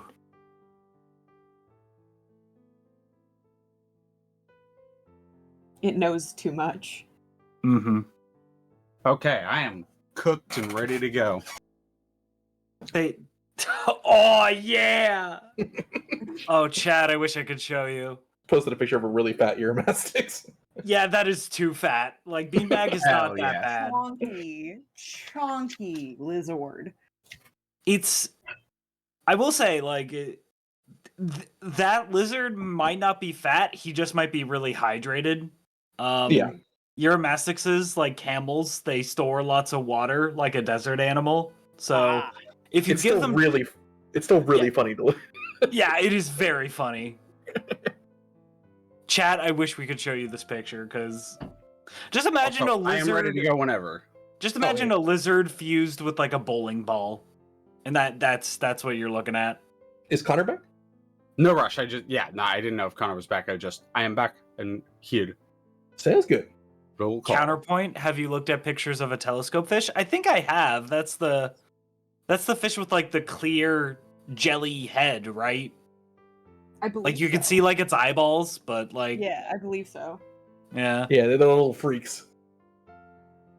Man, the ocean is full of scary stuff. Why does anybody why does anybody explore that shit? Ocean scary. So true. So There true, are Christy. there are things in our ocean that we have yet to discover. And you know I what? mean, like 70% of the ocean is undiscovered, and Yep. you know and what? theorized like 50% of sea life is unknown, completely unknown. And you know what? Good. We Yep. should leave it alone. We need a little mystery in our life. That blue bit, that's their bit. The dry part, that's our bit. I disagree strongly. I think the ocean floor is a perfect place for billionaires to go to. Oh, yes. True. Submarines. God Submarine. My dumb stepdad's turning into submarine. Going to the Blake show, gonna get his money. Never heard this Beastie Boys song before. Iced tea. Vanilla ice.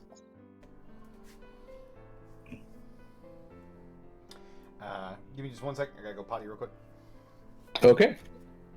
George Sanchez. George Sanchez. George Lucas, George Sanchez. Barack Obama. We're gonna have so many just like references in the fucking YouTube. Machine Gun Kelly. Gosh. So stupid. Jessica Alba. Colin Mockery. Ooh, good one. That's a pull. That's a good pull. I love that man. Character actress Margot Martindale. I've been watching a lot of BoJack, and that lady is. Margot Martindale is a fucking treasure, and the fact that she did all of that on BoJack is like, Yeah. I love that she became the character actor who is now has a known name because of it. It's so funny because she was that person who was like, oh yeah, it's her. It's Gene Wilder. Mel Holy fuck, Brooks. Look how fat that Euromastix is. Yeah, we were Fat talking about. fucking Euromastics. Oh fuck. I will say. Oh god. I will say Colin Mockery is probably like up there in like my top 5 like humans. That's fair. One of the biggest influences of my sense of humor is Colin Mockery. Yeah. Yep. I love that man. That makes a lot of sense because one of the biggest influences in my humor. Indeed. Oh, you cut Look at out, that. Leah. Oh, is Ryan Stiles. Oh There yeah, you go. right. Yeah, that makes a lot of sense. That One of makes my a lot biggest sense. influences for my comedy is Connor McKinley. Shucks. Oh. Damn. That was a good one. But I'm back. I pet some real cute doggies and also went potty, so I'm good. All right, let's get after it. Let's go. Back at it. Returning to the Gnosis cluster as Xoruk doesn't quite storm, but for lack of a better term, rushes out of the temple doors, the party in tow. What is it that you all would like to do?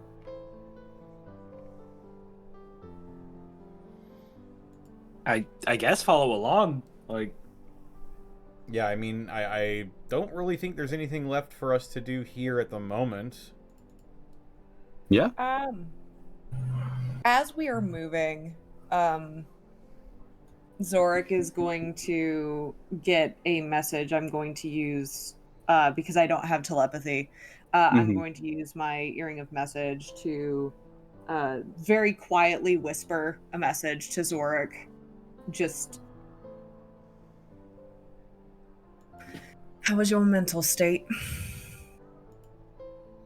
Yeah, because the messages are individual, like the telekinetic or telepathic communication between you all with the earrings, that is group. What is the Wi-Fi password? Xoruk is going to look towards the group and towards Vex, responding to the message, but out loud. The group will see quite literally a few tears of frustration rolling down his face. I will be fine. But I believe the captain knows where to go, and we should keep moving. Rolling an insight check if you'll allow it. Yeah, is the tears noticeable? Yes. For you especially. Would you permit me, Zan, an insight check? Sure, yeah. I don't think he's trying to hide anything. Me as well.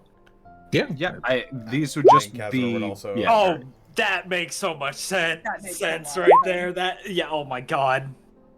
That's a natural 20 for a total of 22. I got a 19, which is good. But This is entirely on 13 on you, my Stan. end. Like how you want to and what you want to disseminate between them is entirely on you. Xoruk's gonna look towards Vex and kind of have that acknowledgement of like, I think you know why I'm upset kind of feeling, and is then going to kind of motion for you like, I'd rather you talk to them than me. Like he doesn't want to talk right now. He just wants to process and figure things out before looking towards Kazador and kind of motioning almost in a militaristic line of like marching behind him like he's ready. He'd rather think and walk. Sure thing. And taking a note of that, both Kazador and Hakka will watch as Vex, still moving, still walking towards our destination, will pause in that sense of kind of looking for words for a moment before they open their mouth to speak. And again, kind of keeping it quiet so that it's less obvious to anyone who might be around, giving the impression that it's more private. And we'll just say, Xoruk has a very tumultuous relationship with his title. I would dare say that it is a point of, I think a good word would be frustration. And I get the sense that with how frequently it keeps coming up amongst the other Gith, he is growing more and more frustrated, and I would harbor a guess to say that it's probably very taxing on him, at least mentally, and especially in a state and in a community where mental fortitude and mental stature is incredibly important. His title? Vex will kind of look to Xoruk as if asking, do you want them to say it? He'll give you the mental fortitude or mental kind of feeling of it's okay to share, and thank you for talking instead of him. His title, if I remember correctly, is the Grave of Gaik. I hope I pronounced that correct. Gaik, thank you. Xoruk just chimes in. Yep. Pronunciation problems, it's fine. But the Grave of Gaik, it's a title that has, from what I have gathered in our travels together, a bit of renown. It's, for better or for worse, gained him a lot of notoriety, which is why you may or may not have noticed a lot of folks here keep referring to him as a point of contact rather than our captain. His reputation of dealing out death has made him a bit of a celebrity, for lack of a better term. In a way, yes. And do you, or looks back to Vex, does he wish to be known for something else? You see Vex open their mouth as if to answer, but then once again look to Xoruk for approval, essentially. He will I look know- back to. He'll look back towards Hakka. I do not claim to understand you, but I have been trained to be a killer, a murderer, a soldier. When you've been taught to only kill and nothing else, it haunts you. We are not killing machines. We are people. I'm sorry you have to carry that weight. For what it's worth. Your words are kind, truly. And I appreciate your empathy. I wasn't opin- always empathetic, but I'm working on it. The opinions of others, fame, notoriety, all these things do not interest me. What hounds me every day I've left Limbo has been the chain around my neck, around my wrists, around my mind. Everywhere I have gone, people have claimed me as their tool, as their instrument. Until I met you. He looks towards Kazador.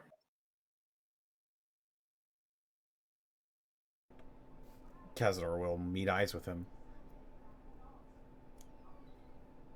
You are the first person from a presumed point of leadership that has not assumed their position. They have politely offered it. This is new to me. It intrigues me. And in truth, it inspires me, but it also gives me a resentment for those who would claim. Respect is earned, not given. You've earned my respect, Captain. I apologize that my past has continued to hamper your progress forward here. There is nothing to apologize for.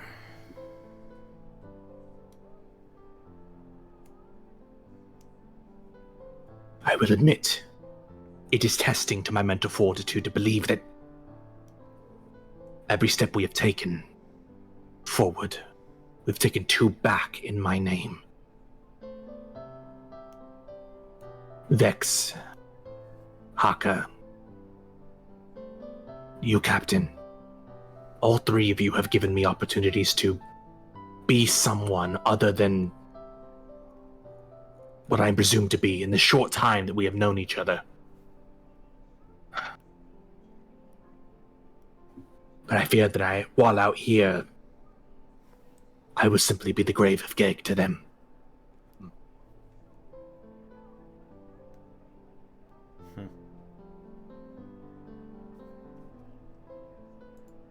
And I will admit, I take pride at being a skilled crewman. I take pride in knowledge that I can assist a captain and their crew. And it wounds my sense of self to know that my past has brought any delay in your progress, Captain.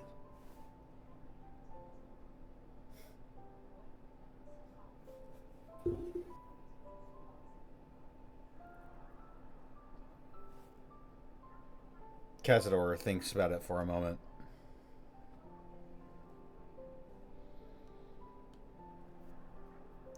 We've only known each other for a comparatively small amount of time. Already I feel like I can understand you, Xoruk.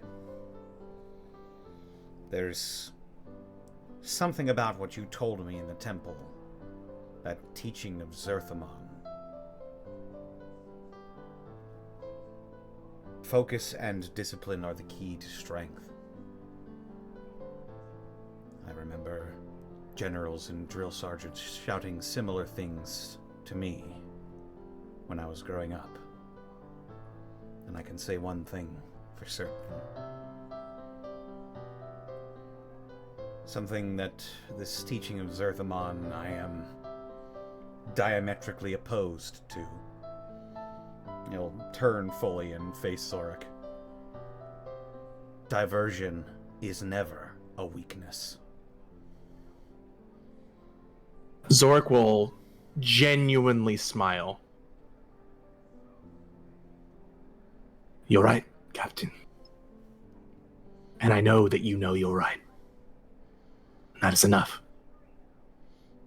Yeah, that is probably the firmest thing you've heard Kazador say. And with that semblance of firmness, he will kind of become more relaxed and sure that he's on the right path following Kazador. If you would, Captain. You're the only one of us who know the way. I will lead my crew back to the Nautiloid, the KSS Homewrecker. Bringing yourselves back towards the Homewrecker, what is now currently your home. Yeah? Could I volunteer hero points? I think that is perfectly appropriate. Zan and Connor. Yes. Hero Evans point for as the well. two of you. Hell Thank you, yeah. Sarah. 3 of you. Thank you, Sarah. for setting Yeah, that up. Sarah's absolutely set that up. Yeah. Yep. Service set spike. Well done, everyone. Fucking T-ball We're beautifully.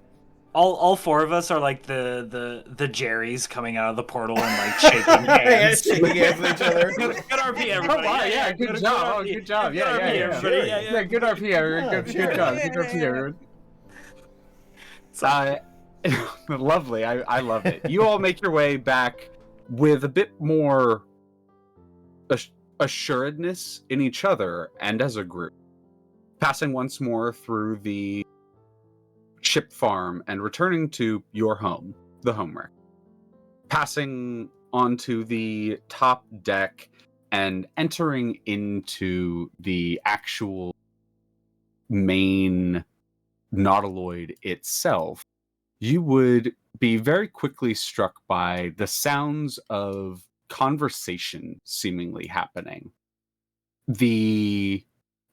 It is muffled in the sense that you all are still a hallway away, probably coming in through the main deck probably coming in through the main deck on deck 4, through the towards the bridge. You actually hear conversation seemingly coming from the bridge.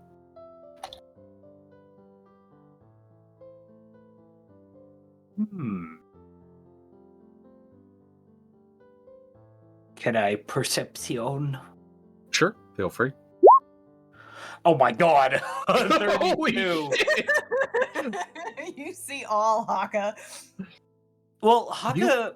So the thing about predators is, I'd say Hakka's best sense is smell, but he also has very good hearing and sight. But You yeah. taste the words being said out loud. Go on. You hear on the other side of the main bridge door the sounds of two people, it sounds like. One of them is very clearly, you know, the cadence, you can vaguely tell the tone of Marine. And like it's muffled, you can't quite hear the words, but you hear that voice. The other voice is one that you don't recognize. Sounds older, a little bit masculine, and part of the reason you can pick up with a 32 that you're not understanding the words is they're speaking in Gith.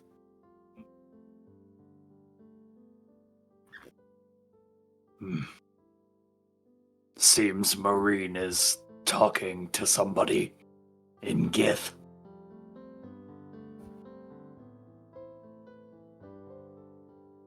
As Xoruk will put a hand on the Nautiloid and try to reach out mentally towards Marine, and in Gith mentally, Xoruk will say, "We have arrived back to the Nautiloid. Do not mean to interrupt, but your conversation can be heard."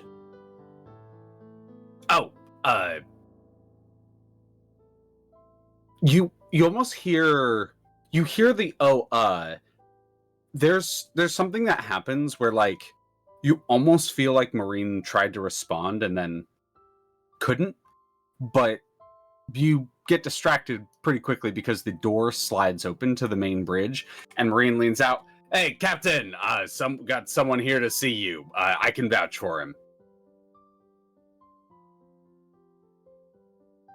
Kazador will stride forward curiously.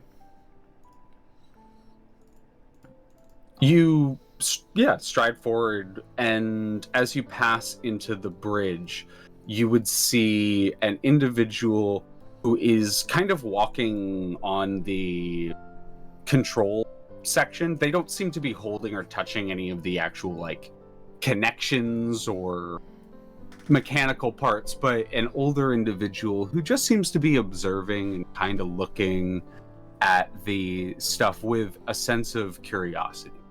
They turn, and I think Vex makes the most sense to immediately recognize this because you were just interacting with someone in similar attire.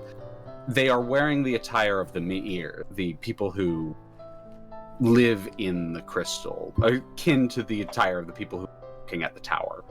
Oh, And okay. this individual kind of turns and gives you all a very warm, broad smile. Probably for the first time, you notice not with a lingering gaze on Xoruk. Just kind of glances at the group of you, would immediately their eyes sort of rest on Kazador and give Kazador a bit of a half bow. You're the captain, I presume. I have heard of you from your first mate. Pardon me, his voice is a bit more like this. I see. I'm, You are correct. I am Kazador Rain. This is the KSS Homewrecker. How may I be of service? I apologize for not asking your permission for coming aboard. I did ask your first mate. We are old friends, Marine finishes for him. Yes, I am the Savage Adishar of the Me'ir. Xoruk, you instantly notice Savage is a teacher. Adishar is an interesting term to add to it. It means first of many. So the term translates to the first teacher of many. Interesting. Okay. Can I request a spelling really quickly? Yeah, Savage is Savage, but as it's a Savage. 7 apostrophes. Adishar. Zero. Oh yeah. But they also say I am the Savage. It seems to be a type. Perfect, But thank you may just refer to me as Vranalis. And I will also post that.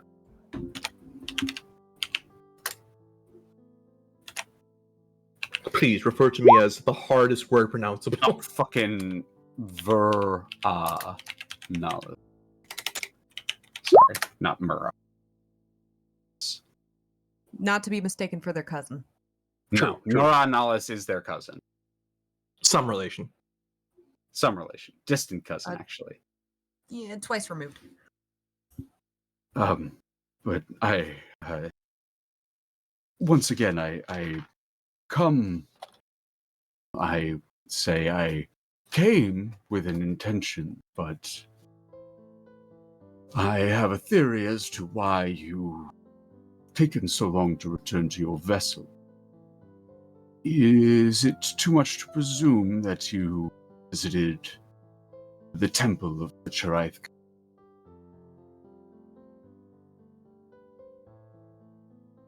Who does he look towards when he says that? He's looking towards almost the group, but he is looking towards Kazador. Seems to be addressing Kazador. Why do you ask? Because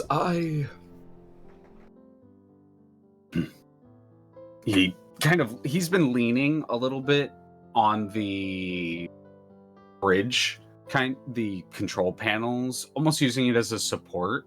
And he's been holding what seems to be a cup of tea, and he sets it down on a flat surface and kind of leans up a little bit, seemingly quite old, and as far as you can tell, Xoruk does not have the same sort of mental prowess as a lot of other Savarsh that you would know. And just struggles a little bit, but gets down to his knees. The fact that he's doing it physically and is not mentally controlling himself is either he can't, or it's a sign of immense respect that he is doing it himself. And he gets to his knees and he puts his forehead to the floor. Marine goes, Savarsh? And he keeps it down. I come asking for your help.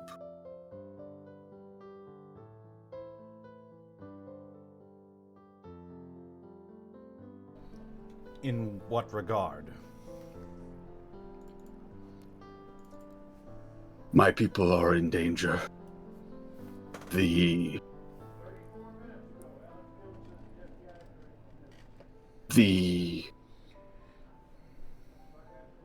greed of the Githyanki has led them to our home. It was only a matter of time once previous military vessel arrived. We knew eventually the secret would break. Not all crew members could be equally trusted. But it was against our policies to turn anyone away. We have provided a safe haven for any who wish to escape the violence of the wars outside. But now it seems they've been finding us. Nigh on... I do not know what realm you hail from, but some time ago, there was no temple to... Some Sorry, time you said ago... Blacketh? Yes. The Vlaakith Temple is new. A Githyanki Navy vessel is docked at our port under the guard of one of the very members of the organization we have dealt with. The Vakarathki are safeguarding their connections to the Githyanki Navy. And if they come seeking the crystal, they will rip all of it out, and our homes will be destroyed. Countless of my people will be killed, unless something can be done.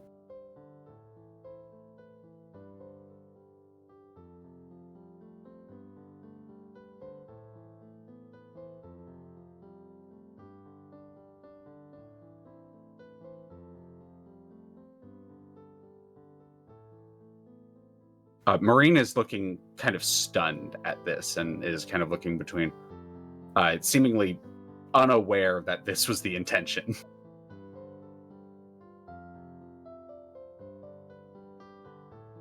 Well, Captain, it seems that we have our culprit in mind now.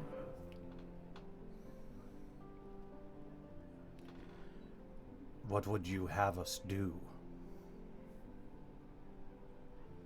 The heart of the Titan.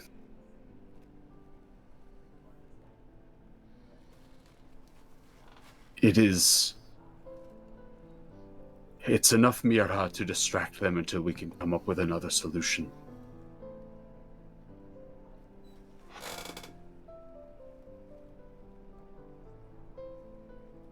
But that is not all. I pain to ask this of anyone. I especially pain to ask this of even a member of the Githzerai who I do not know you. Actually, looks up and looks towards Xoruk. But I know of you. And even with your past, I do not wish to ask this of you. But if that Githyanki captain, docked at our port, is allowed to go and report to his navy, I'm afraid even the heart will not stop their grip.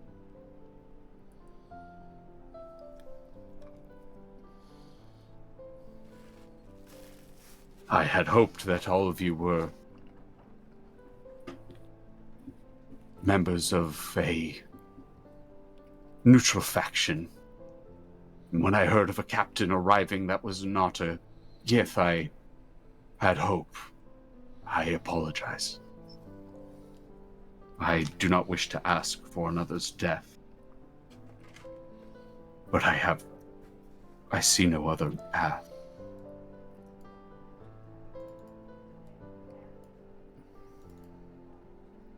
Xoruk will be kind of scraping his chin, watching the person, but kind of giving an eye to Kazador, like, it's your call.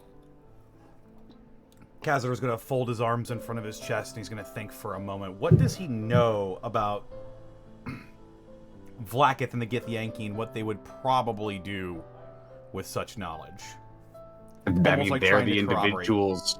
They're the individuals that, like, you've come to think that is likely at least connected to the group of individuals that attacked your very homeland, like that set the red dragons upon you. They're also the people that, or at least tied to the people that sent Vex and Xoruk to kill you, or for you to kill us. Mm-hmm.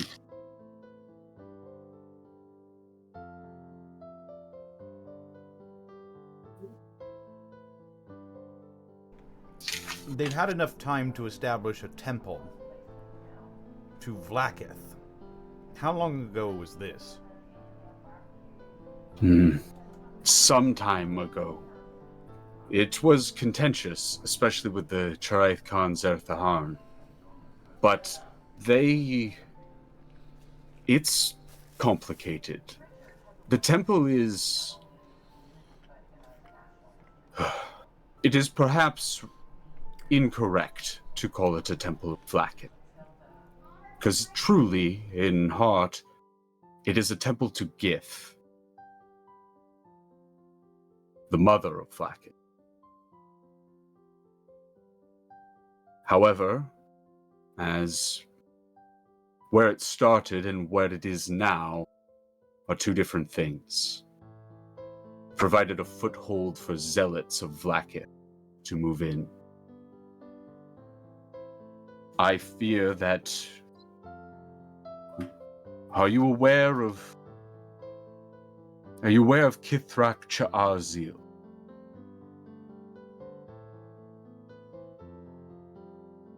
Look at my notes. For ease, Cha'arzil is the ex-Gith Navy military officer who you are currently in talks with Joarth he will vouch for you, and she will put you two in contact if you get Joarth Mirha.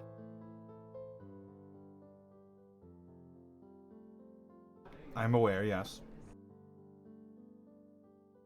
If you... They are a long-standing captain within the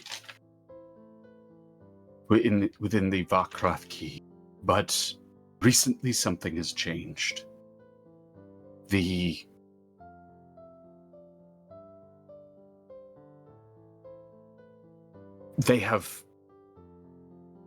come here and arrived with on their ship than they normally would. We've counted many leaving the vessel and heading to the Temple of Vlaakith, but none returning to the vessel before it sets off again. We are worried they are building a military force there.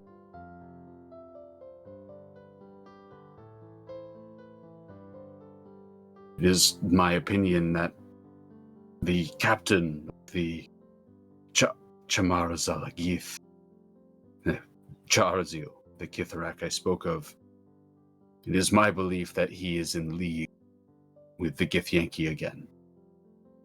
We're not sure what changed to cause this, but I believe he is.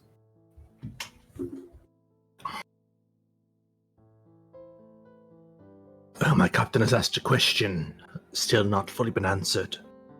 What exactly would you have us do?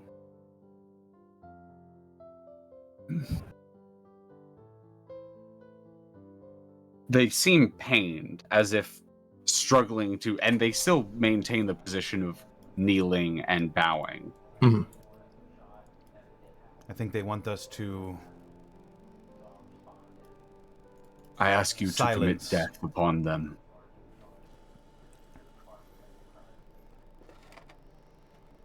For the sake of my people and their survival, I will take this evil.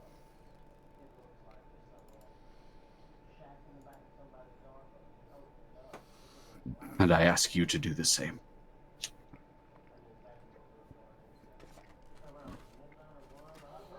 Kazador closes his eyes, still thinking for a moment.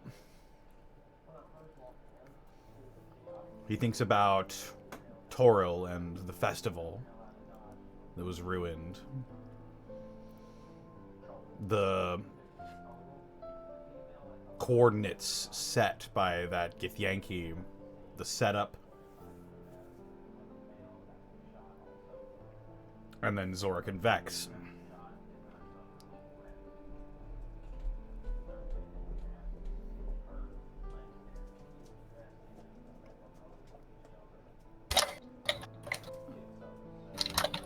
I have asked, but I will not beg, and I will not force you. Slowly begins to stand up. Your will is yours, and I have made mine. Marine, you're all welcome back home anytime. And Marine looks like pissed. Like gives a death glare at him. Sure. Shakatzanai. And begins to walk past you. But stops. Have you more questions for me? I realize I leave abruptly. This villain, these villains, do you know exactly where they are? Currently docked the same spire as Joa. And you recall seeing that clear Githyanki vessel with the Githyanki military officer that was docked as you passed by them to head to Jorth's ship.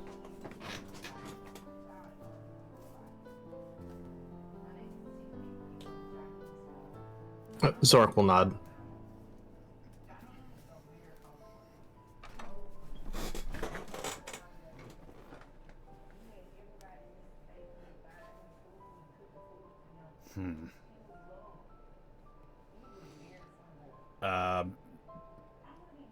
Kazador's going to take a moment to look at the rest of the crew and gauge their expressions.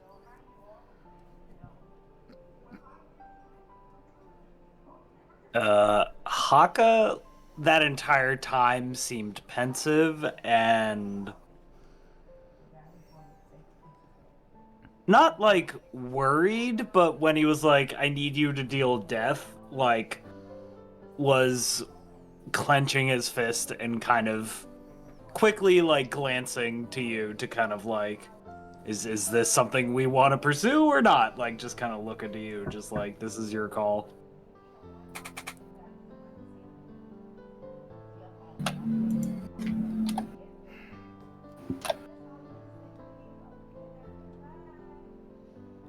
What was Vex's reaction? Vex is a bit hard to read in this moment, but even from just like an initial examination of their expression. Again, very pensive. That what you can probably guess is that this is the expression of someone who feels torn.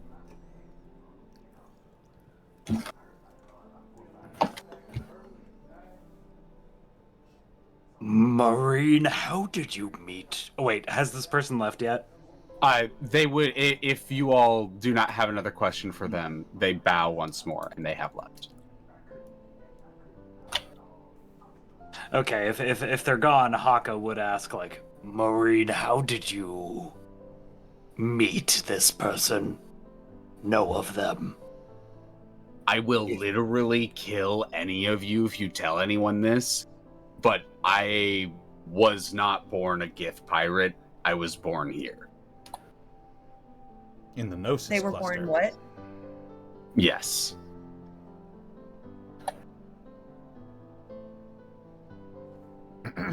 I left aboard a ship when I was younger.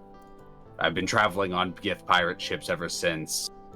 I'm a well-known Gith pirate, okay? Well, You have my word, I will not tell anyone. Got a lot of reputation on the line. then perhaps you can clear something up for us, Marine.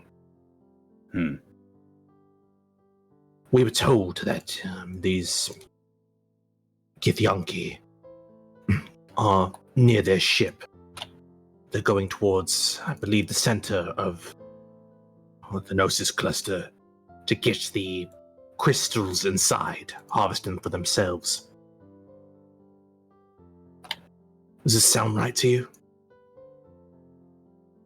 There's always been a rumor of, you know, if the brain was made of, like, turned into crystal, there's always been rumors of finding the other ones, you know, hoping that they did the same. If they're planning on heading out, they probably don't know where it is. The only people I could think of that might know where it is would be the fucking Zeramon zealots down in the Teeth. So maybe, but they probably don't know exactly where. And if they do, I feel like they would have already gone there. Captain, when you received the visage, the image in your mind as to where this location could be, did it look like teeth?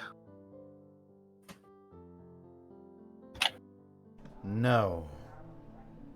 In fact, I will show you exactly what you saw. Oh shit. Oh, shit.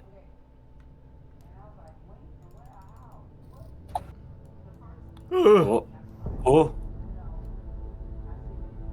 there's stuff. Hang on. I gotta get over. I had to zoom out a bit, yeah. Yep.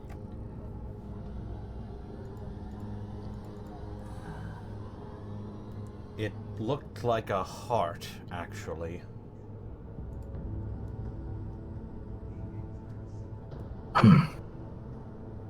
So if I'm not mistaken, we've got two leads here. Either we go after the Githyanki directly, or we investigate whoever this heart is first. I don't like the idea of committing murder on someone's behest on a whim. We were attacked by the Githyanki True, and their reputation, well, it precedes them, but still. Something... If we are going to attack and kill our aggressors, we have to be certain they are the ones that attacked us. In my opinion, we're a little uncertain here. Yes, something strange is happening here. Something very strange indeed. I don't think we should attack anyone until we figure out exactly what is happening here. I To also that think. end- Sorry? No, go ahead. Go ahead, I yeah. also think it would be valuable for us to look at all of the pieces put in front of us. It seems as though, from just having conversations with 3 different people, we're being given 3 different pictures of the same, in this case, a literal thing, but more so the context of which it is existing in this ecosystem. I think it would be wise not only to figure out what exactly is going on, but also where we want to align ourselves. Because it seems to me we have 3 different opinions, 3 different takes, 3 very, very distinctive sides, all competing for the same thing. You are wise beyond your years, seemingly, Vex. Inspiration, Vex. Oh, thanks. Or hero point. Thank you. Vex Pog. Well, with that in mind, we still have to make a decision, Captain.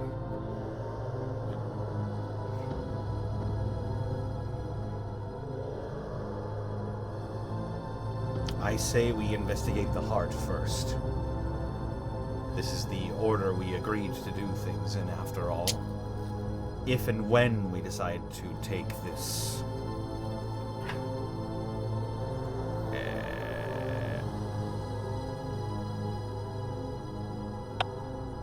Savarsh Adishar? Is that... Savar I got that. Shadishar was his title. He went by the name... Mra Yeah. If we decide to take this Mra Nahlis up on his request, we will do it after we investigate. I just hope by then it won't be too late.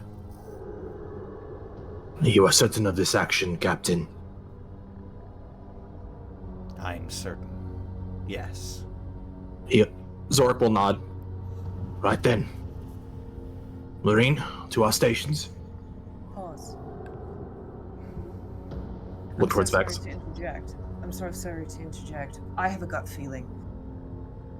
We need to be very certain, if we are going to go investigate this thing, that we are not being followed. The music I feel- cue on that. A very, very, very distinctive sense that, and maybe it's just my previous experience talking, and maybe the situation is reminding me a little bit too close of other, shall we say, adventures, but I have a sneaking suspicion that in all of this there are eyes everywhere.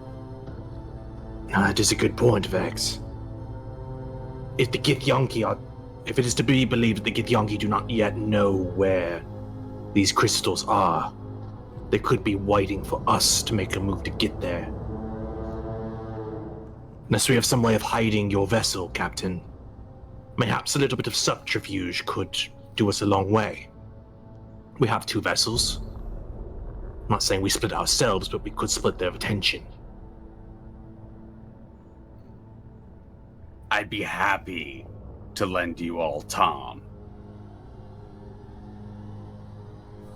If we make our way into one of the clouds and you all take Tom, I can take the Nautiloid off in a different direction. Do you promise not to take it on some joyride? You're taking my ship, okay? I'm not taking your... Very well, very well. Ours is bigger. The Githyanki will not be expecting the tardigrade. That sounds like a decent plan, then.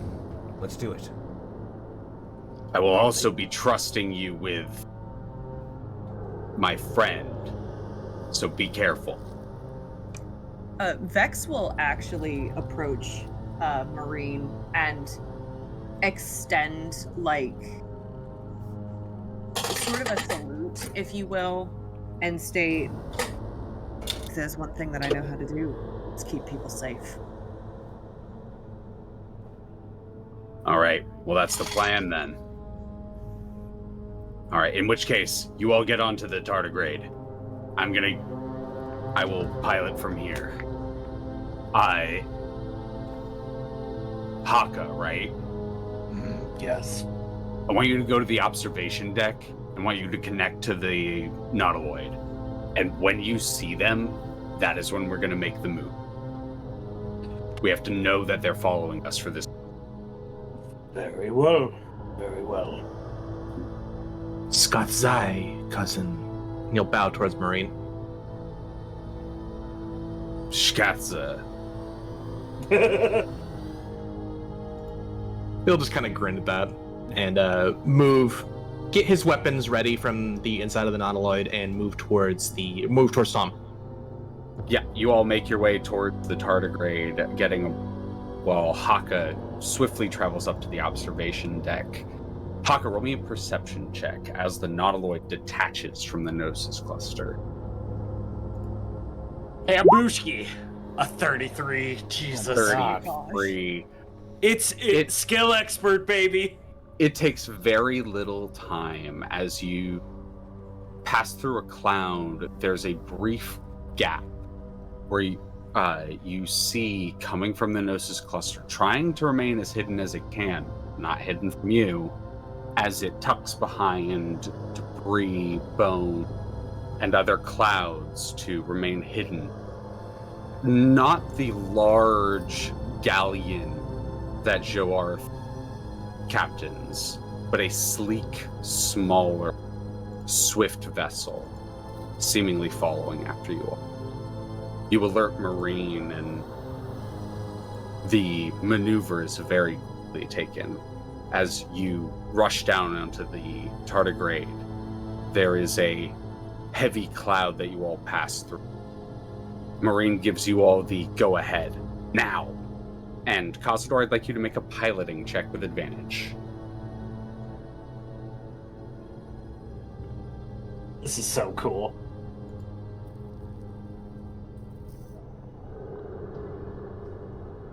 It's like a spy movie in space. That is what I was going.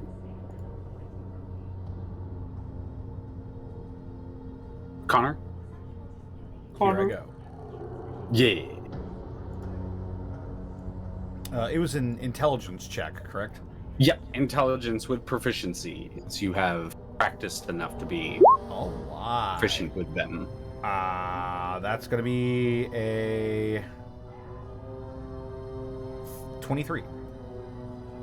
You tuck very carefully into the cloud in a very safe position with Kazador, Hakka now aboard the ship.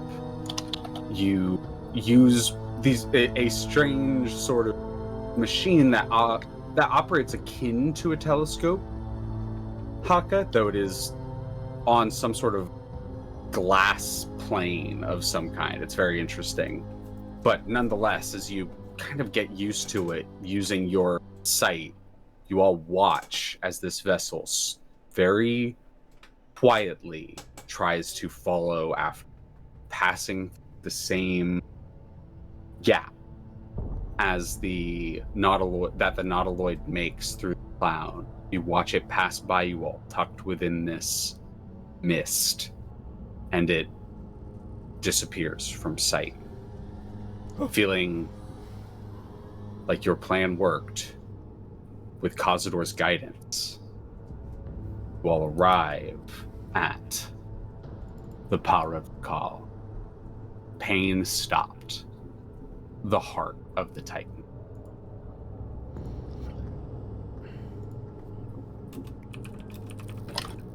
Once we're done with our business here, then we have to figure out who the hell was following that ship. If I had to guess, agents of or direct operatives of the Githyanki.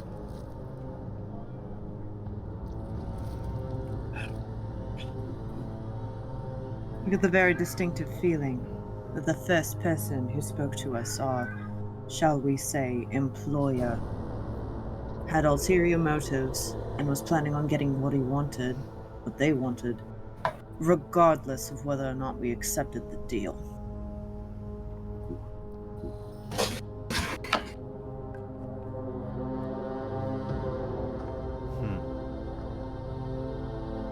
This is just speculation, though. Take it with a grain of salt.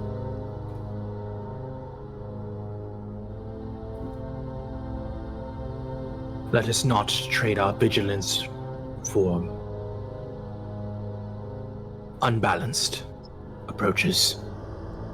Maureen gave us an opening, and you're right, we should take advantage of this. Indeed, we should get this over with as quickly as possible. Captain, you have led us this far. Will you lead us further?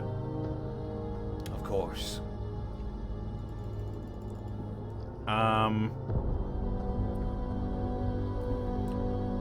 Docking doesn't seem smart. So we can move around without heft or lift here, just by the power of our own will, correct? Correct. You could just, like, literally set it down on the outside of it and then make your way towards one of the big arterial entrances. Vex. Go ahead. Yes.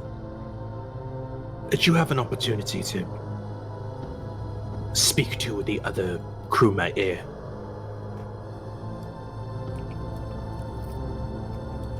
Certainly. There's a bit of confusion as to what specifically is being requested. He's gonna look behind you and towards the engineer room door. Oh, I have never- right. I have never met this individual. But if they can pilot the ship while we're gone, they can make the tardigrade look like a natural beast. Feeding on the random areas around, I don't think it would be too far out of the question. The We can tardigrade does... Go ahead. Sorry, the tardigrade does have some measure of sapience to it, does it not? Exactly.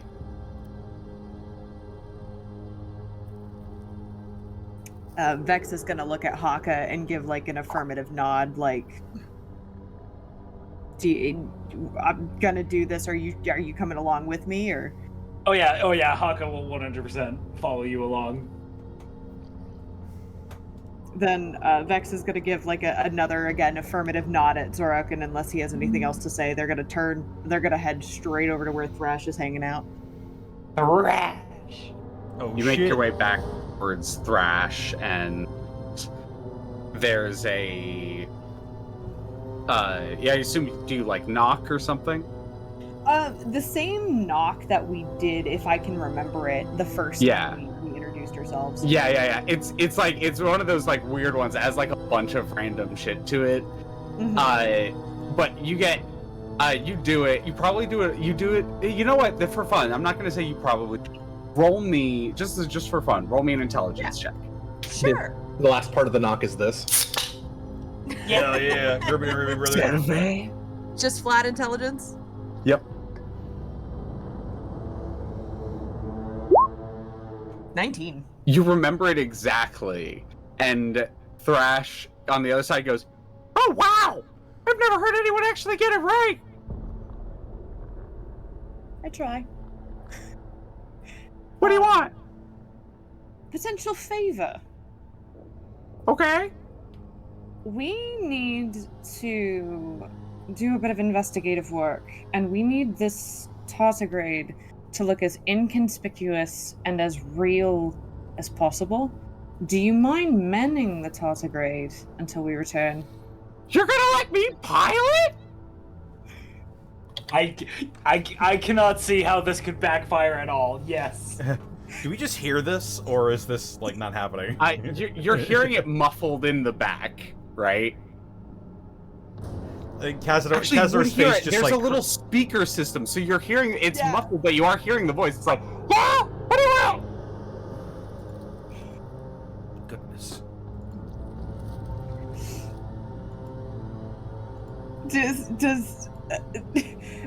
Just out of a gut feeling, Vex turns and looks back at Xoruk and Kazador for a moment. What are your expressions? Kazador's face does this. Kazador just scrunches his face as Xoruk will kind of look back, like, "Alright, I trust you, Vex," but will then try to get Kazador's attention. He just sort of, like, squints a little, just like, okay. Wow, we even have like an autopilot, and you're gonna let me do it? want this thing to look like a real life animal. I mean, it is. But... yeah! If it was on autopilot, it would look very robotic and... Oh no, you're totally right! And unconvincing. We need a bit of chaos. We need a bit of natural... Oh, I got you there in spades, brother!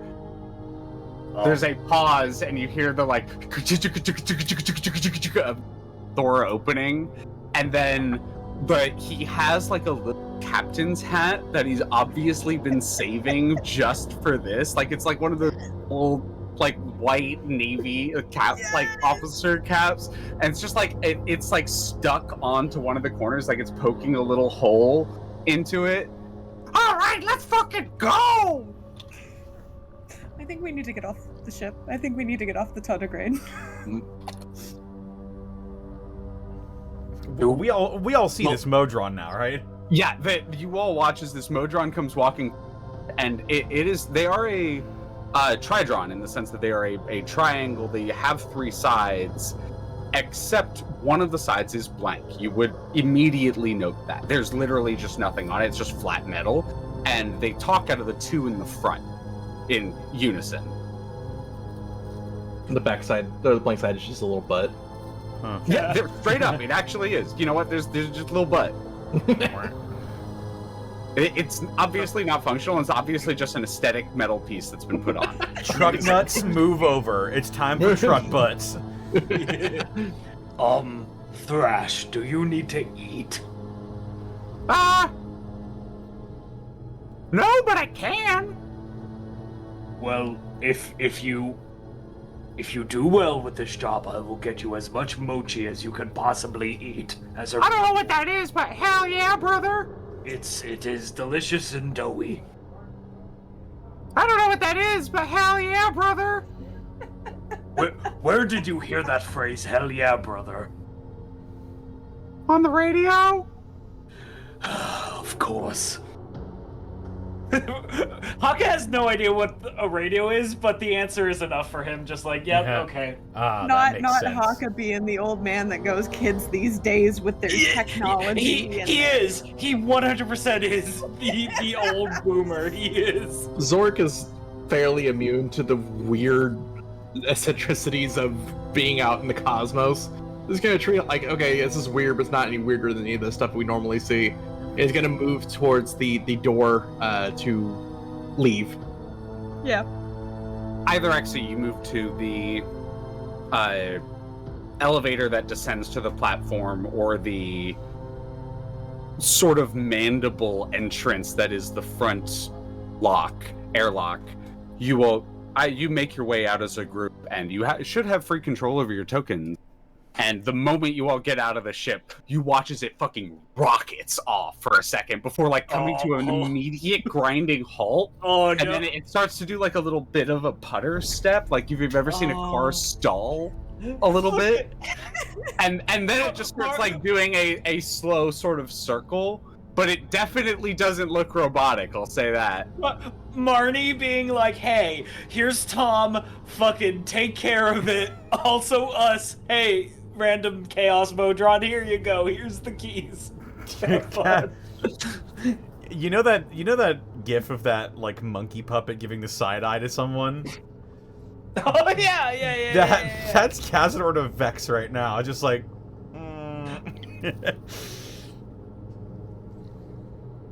Then there's that thought in the back of your head. Well, not my ship.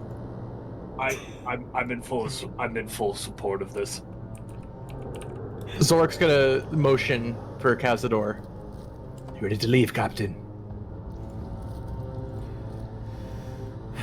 Yes, I would say so. Is it safe to exit the airlock, Leah? Yeah, you would know this. The Mirha provides a relatively warm astral sea. So it is actually relatively temperate and comfortable to move around if you are in the clouds that are caused by the Mirha. Xoruk will push the airlock open as a warm, almost summer's breeze pushes through, and Kazador will see, without any form of fear or even delay, Xoruk will take a step out into the less than ideal gravity space around and kind of just do a slight spin, getting a visual of his surroundings before floating with purpose towards the bottom of the stairs, towards the target. You would know immediately as you all exit the vehicle one by one, or start making your way towards it one by one, you would know immediately that a lot of the entirety of the crystal is encased, or entirety of the heart is encased in crystal, and a lot of the other smaller veins, ventricles, and arteries are almost covered up, like grown over, and you begin to make your way towards one of these arterial entrances at the front. It seems like they've been cleared out of some kind, and you would notice a temple, a very clearly of Githzerai design, that is attached to one of the arterial.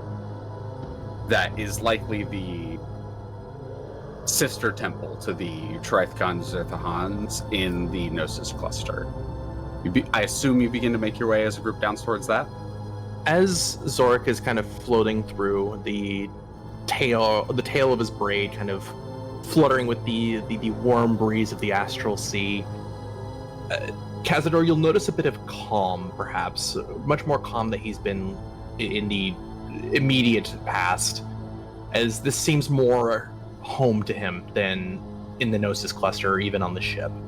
But he's going to kind of keep a hand not touching the walls next to him, but he's going to try and psionically feel out to see if he catches any sort of emotion or energy pooling from this place. Roll me a wisdom check. You got it. 7. It's strange, but also makes a lot of sense. The Mirha, especially when it is in the multicolored clusters, provides a lot of psionic and magical barrier and protection. It sort of mixes together to make it difficult. It's part of the reason why the Gnosis cluster is so safe, and the reason why Mirha is so heavily coveted, because it is useful in so many in a variety of different ways. But even with a 7, there is, because you would have gotten very different things if you were high, but there is something you get with a 7. As you reach out mentally and connect, you almost feel your mind as if you don't have a choice of what to kind of feel out, as if it is grabbed, dragged, and then sucked towards what feels like something of great psychic gravity of some kind. Kazador, you'll see Xoruk's like very, very calm, almost tranquil demeanor as he's quite literally swimming through the astral sea in a very comfortable and graceful manner come to a stop as he just kind of floats there for a moment. You all for a second watch Xoruk and look at the reaction, confused for a moment, but you don't look at Xoruk for too long, because something else draws your attention. With a horrid, strange, cracking sound.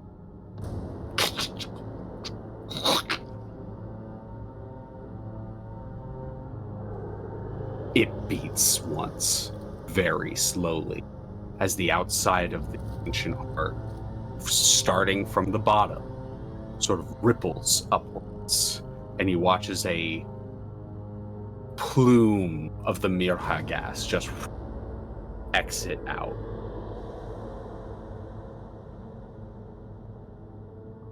Something unnatural is happening. Xoruk's eyes will widen as he looks back towards the group and telepathically speaks. We need to hurry. Weapons drawn. Hammers out, shields out. And he's going to double his speed. War picks out, shields out, yeah. Yeah, you all make your way down. You see what looks like a Gith vessel of some kind. It is a small local transport vessel. It seems to likely have been the one that the Scion took here. Is sort of attached, or maybe was attached, probably has been knocked off by the various beating, and is sort of gently, ambiently floating nearby that entrance.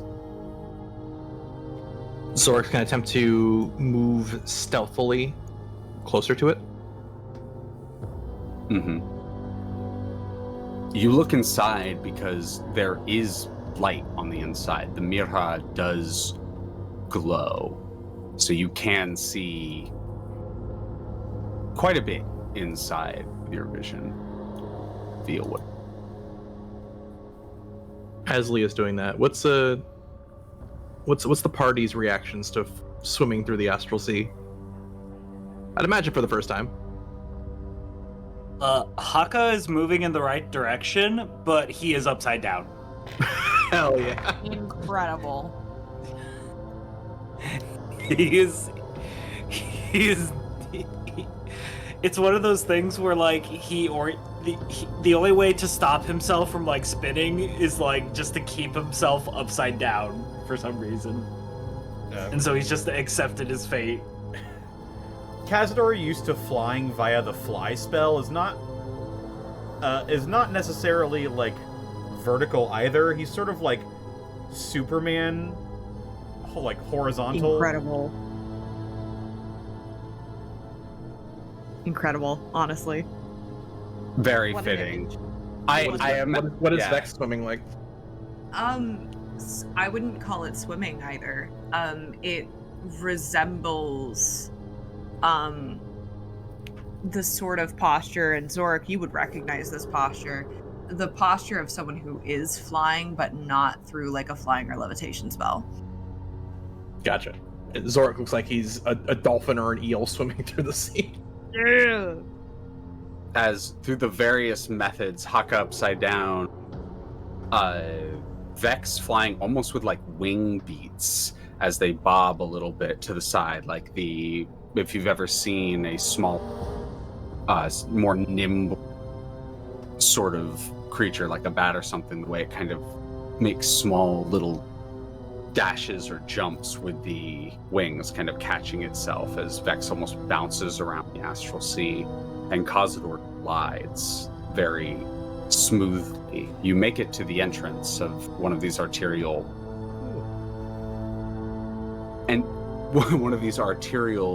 holes in the heart, and you see two different colors of Mirha, as well as 5 bodies. It is difficult to tell anything more about them other than they look vaguely humanoid and are kind of mounds of flesh. Like they have, it is a bunch of, the bodies are so heavily damaged, it is very difficult to see any detail of the damage from this distance because of just the of blood and the damage to the body. But they do look like dismembered brutalized. flesh. Yeah, it looks brutalized. So I have a weird question for you, Leah. Mm-hmm. Vex for a minute is going to look down at their book, their tome. Mm-hmm. Is there any sort of like difference or reaction, or is it just normal right now? Not right now, no. In fact, Vex, I'd like you to roll me Wisdom or Charisma check. They'll get you different things. Okay. Let's go with... Once roll 20 thinks about it. I'm freaking. Use IRL dice. Yep. I'm freaking. We're here. We're here. Oh. We're gonna use Charisma. 11. That's an 11. There is a sensation from the book, almost of fear or disconcertion. that I don't think you've ever felt from it. That's very fascinating. Am I allowed to insight my own tome? Yeah. You've given me a lot of rain with this thing, so feel... Yeah. Let's do an 18 on insight. An 18 on insight. This tome and the powers that be are no strangers to wanton violence and corpses and death. Right. What it is a stranger to is something that kills not for any reason other than its existence.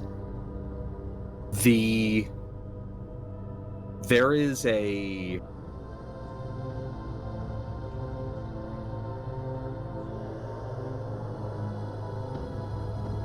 otherworldly, I think is the best term I'm going to give you, nature to when you look at the bodies,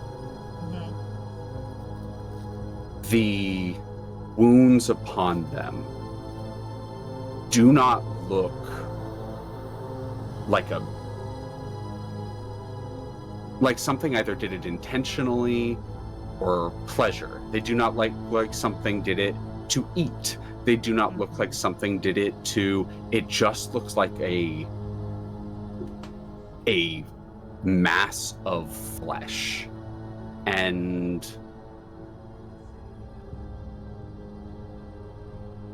the reason I think that you come to the conclusion that your tome is disconcerted is usually when a body is dead, the soul leaves it.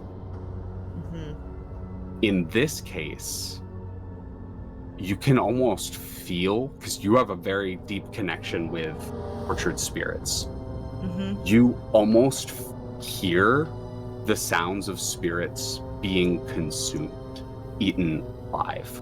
Oh! There's something that you are not for. You've never, yeah, that's so against them, right? Like that is diametrically opposed to the powers that be, as far as you're aware.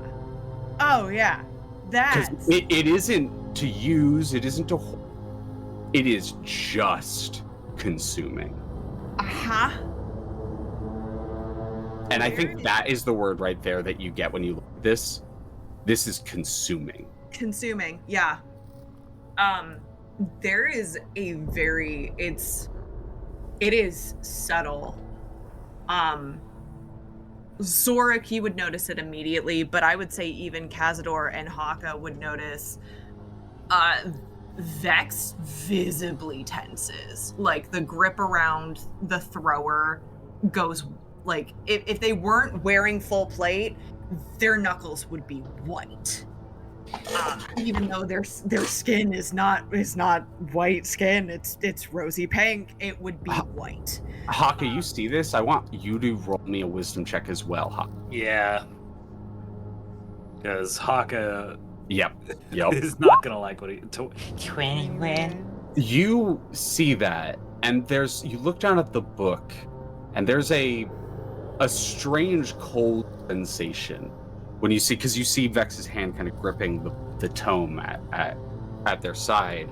You look down at that, and there's a cold sensation that runs down your back when you look at it, but you do feel almost a spiritual connection with the book. Like there is some tie between it and spirits.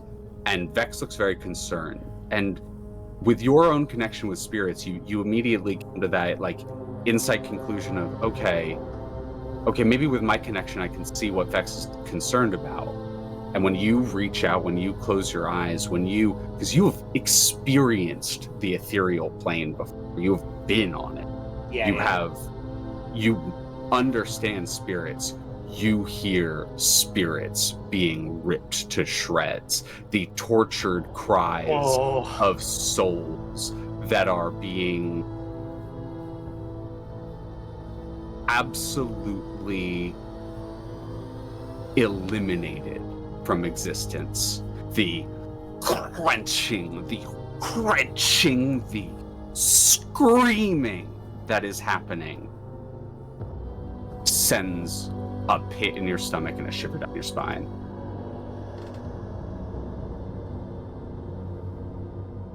The only sort of tell Hakka gives is this squint, and Kazador, you know when Hakka's like this, there's a simmering into a bubbling into a roiling anger about what Hakka's looking at, and there is one thing that makes Hakka this mad that Kazador is very much aware of. I think. Whoa, Jesus. Sorry. Like that, yeah. Sorry, cat's fighting. Hold on. Yeah, you hear a scream, a tortured scream echo through the There through was. the tunnels. A cat leaps out of this ventricle here. I think Ripley was looking for that cat. Damn, good reference. Yeah. Kazador sees Hakka's expression. You're right. Kazador sees Hakka's expression, and his own expression sort of darkens in turn, and he drifts over, ready to enter this place.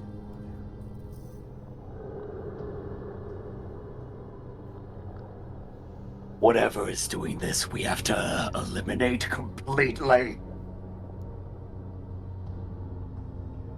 Before we enter, remember your mind is your own. Your body is your own. Your will is your own. As Zeramon said, endure. In enduring, we grow strong. You'll put a dagger in his mouth, and the other hand has his left hand will have a dagger, and the right hand will kind of move to kind of push off the side to enter the ventricle. Let's find out what we're dealing with. As all of you enter one by one, daggers at the ready to find out whatever it is that is infesting the heart of the Gnosis cluster. That's where we're going to pick up next time, as much as I would keep going. Make us whole! Wow, Leah. Make us whole. This is pretty crazy, pretty awesome setup that you've got so far here. I'm very intrigued to see where this goes. Make us whole! Till all becomes one. Are you doing this just because I've been playing Dead Space lately? I will say Dead Space was always a major inspiration for me. Okay. Oh yeah. Good. Dead Space, pretty cool. Yeah, I guess I'm just late to the party, I guess. Well, we gotta find the marker. Oh god, man. But before we can do that, let's go around the horn and de-introduce ourselves, starting with Thero. Also, I start with you because you're next to me on the overlay. Oh yeah, huh? Okay. In the Discord, it's a different order, but yeah, that's totally a way to do it. Hi, hello, it's me, your boy, TheropodArt. Y'all know where to find me. Blue Sky, for Affinity, Twitch, Tumblr, all TheropodArt, Lizard Fun Bags if you want to see the naughty stuff. Hey, did you know commissions are open? I can draw things for money. It's true. I can do that. And then other than that, if you liked me playing D&D here on Fridays, I'm also here on Tuesdays, where I play a completely different character in almost every single way. They both have scales. That's about it. But yeah, that's me. All right, and up next we've got XanillisGrimm. Hey, it's me, Zan. Do you like TTRPG content? Well, Do I? too bad, because I'm in too much of it. No, I'm joking. You can catch me. Are we on tomorrow, Connor? As far as I'm aware, we are. As far as we're aware, you can catch me tomorrow at twitch.tv/unexpectables at 6 p.m. PST for some gateway. Then twitch.tv/burnoutvon on Sunday at 3 p.m. PST for some Those Who Wander. We are going to be off this Monday. I might do something, I might not, we will see, but Evie is traveling, so no Stalwart Souls.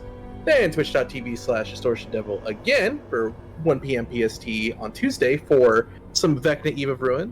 Then twitch.tv/MontyGlue on Thursday at 7 p.m. PST for some Dungeon of the Mad Mage. And then if all things willing, next week, same bad time, same bad channel. That's me. Excellent. And up next we've got Tixdixl. Hello, that's me. You can find me all over the internet at Tixdixl. We are doing art fight. In fact, right after the stream, I'm probably gonna be posting some attacks and some revenges, so keep an eye out. In addition to that, of course, this Sunday over at Burnout Von's channel, we're continuing Those Who Wander. Monday and or Tuesday, I gotta confirm orders with people, but we are doing Deltarune at Leah's channel, and we are finishing home on Skeleton Alpha's channel. And that is me. Right on. And of course, we couldn't have this wonderful show without our wonderful GM, Amusing Thalia. Thank you all for bearing with me on this journey. I have had a Bearing with What do you? you mean bearing? Like, this was great. I was meant to be like sarcastic a little bit. Oh, okay. And also just throw for you in a river.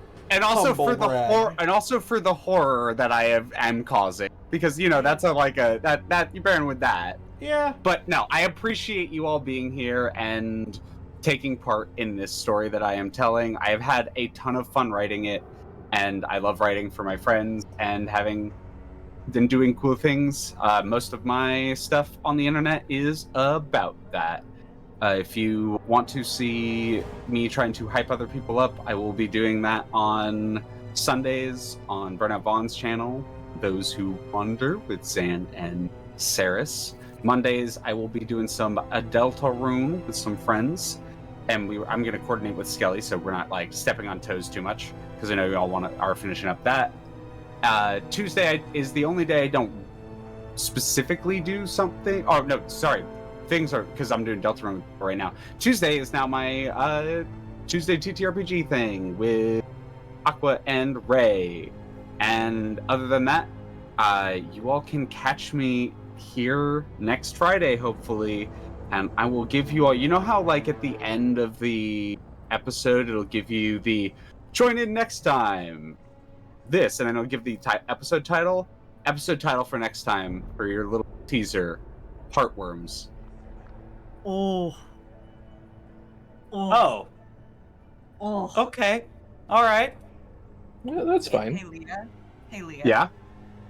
Thank you for the nightmares You're welcome. and the paranoia. You're welcome. But that's it for me, and I am very thankful to be here on our lovely host, Connor McKinley, DistortionDevil's channel. That's me. And yeah, this is powered by the Patreon. Thank you so much, everybody who is bearing with me. Honestly, I know my upload schedule is all over the place. I'm going to try and get a more concrete upload schedule sometime next week or after next week. Yes, because yeah, we're gonna be having a bit of a sporadic schedule next week, but I will be letting people know what is happening the closer we get to that. But you know, if you're not watching here, then you're watching on youtube.com/DevilsandDiceRolls or patreon.com/DevilsandDiceRolls. We also couldn't do this without our wonderful sponsors, including the fine people over at Beard Sorcery. Beard Sorcery! That's right. Now that I no longer have hair Beard to adorn Sorcery. my head, I must focus solely on the face whiskers that are adorning my beard. And if you or someone you know also enjoys taking care of their facial hair, then head on over to beardsorcery.com, pick up some fine, fantastic products specifically formulated to keep your beard and the skin underneath healthy and growing. Use code DistortionDevil to save 10% on your order when you shop at Beard Sorcery. As well, check out Bones Coffee Company for delicious, fantabulous coffee that I have been drinking basically every day for the past couple of months. Head on over to Bones Coffee Company. Use code DistortionDevil and you can save 10% when you shop at bonescoffee.com, and that code is evergreen. So, whenever you want some coffee, you think of me, and you think of Bones Coffee. And with that, we also couldn't do this without Jeremy Thompson and his 100 bits. Oh, thank you, Jeremy Thompson. And with Heck yeah. with that, we should find somebody to raid. I will say also, I will be going live again here in maybe 15 minutes-ish, because we're going to be playing some Last Train Out of Wormtown with the Among Us crew. So that's such a fun game. Ooh. It's gonna be a rip roaring time. Have a blast. But Connor for doing now, anything to play anything but Dune with me? I don't even own it yet. What the fuck? It's in my cart, okay? Wormtown? Worm? Oh yeah. Worm. We need to escape Shai Hulud. Shai Hulud. Let's see. Who can we raid? Who's on at the moment?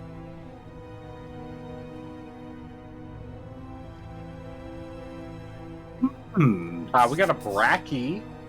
We have a Sora. And we have a Edward know what? Bosco. Good friend Blue is currently streaming some art. Let's go ahead and raid Yeah. Yeah. Blue. Blue Kazanate. Let's do it. I just have to remember how to Heck spell. yeah. What should our raid message be? Should it be "Have a heart"? Ooh, I that's kind good. of like that. I like that, yeah. I like that. Yup. Have a Here, heart. have a heart. Or like, I have got you a heart in these trying times.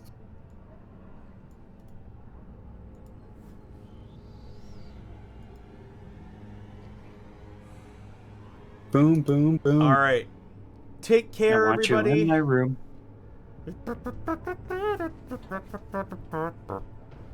Avicii. All right. Colin Take care, everybody. All right. Bye. Luigi Bye. Mangione.